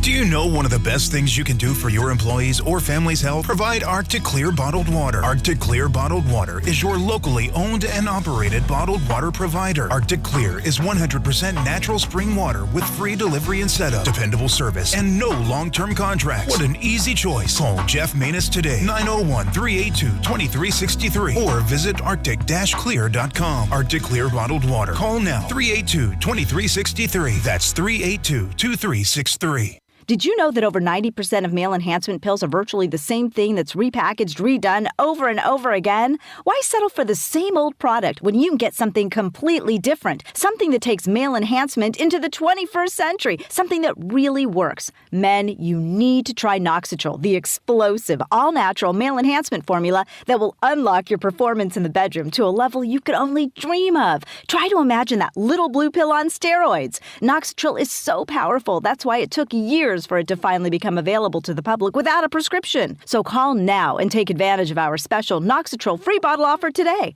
Oh yeah, we recommend that you use the Noxitrol dose as directed. Think of your partner. We certainly don't want you to overperform in the bedroom. Call now and find out how to get a free bottle of Noxitrol while supplies last. Call 1-800-231-8913. That's 800-231-8913. Free bottle for limited time. Call now. 800-231-8913. 800-231-8913. It's a new year. That means it's time for a floor model sale at Family Leisure. You can help Family Leisure make room for all the new 2022 products that are coming in. All floor models are priced to move right now. If it's on the floor, it's on sale. But you better hurry to get these special savings because once these floor models are gone, folks, they're gone. We're talking theater seating, massage chairs, arcades, foosball and hockey tables, all on sale. Shuffleboard tables, pool tables, they're on sale too. Plus, there's so much more on sale. And you can get New Year's deals on spas and swimming pools as well. Family Leisure needs the room for new inventory. So what's here has got to go. You can help them. The floor model sale is happening now at Family Leisure, Whitten Road at I-40, where family and fun come together. Happy New Year from our good friends at Family Leisure. Remember the last time your family visited the forest? It's a place of wonder and imagination for the whole family, where stories come to life. And it's closer than you think. Ready to plan your next visit? Make the forest part of your story today at a local park near you, or find one at discovertheforest.org. Brought to you by the United States Forest Service and the Ad Council. We are Sports 56 WHBQ Memphis and W253DF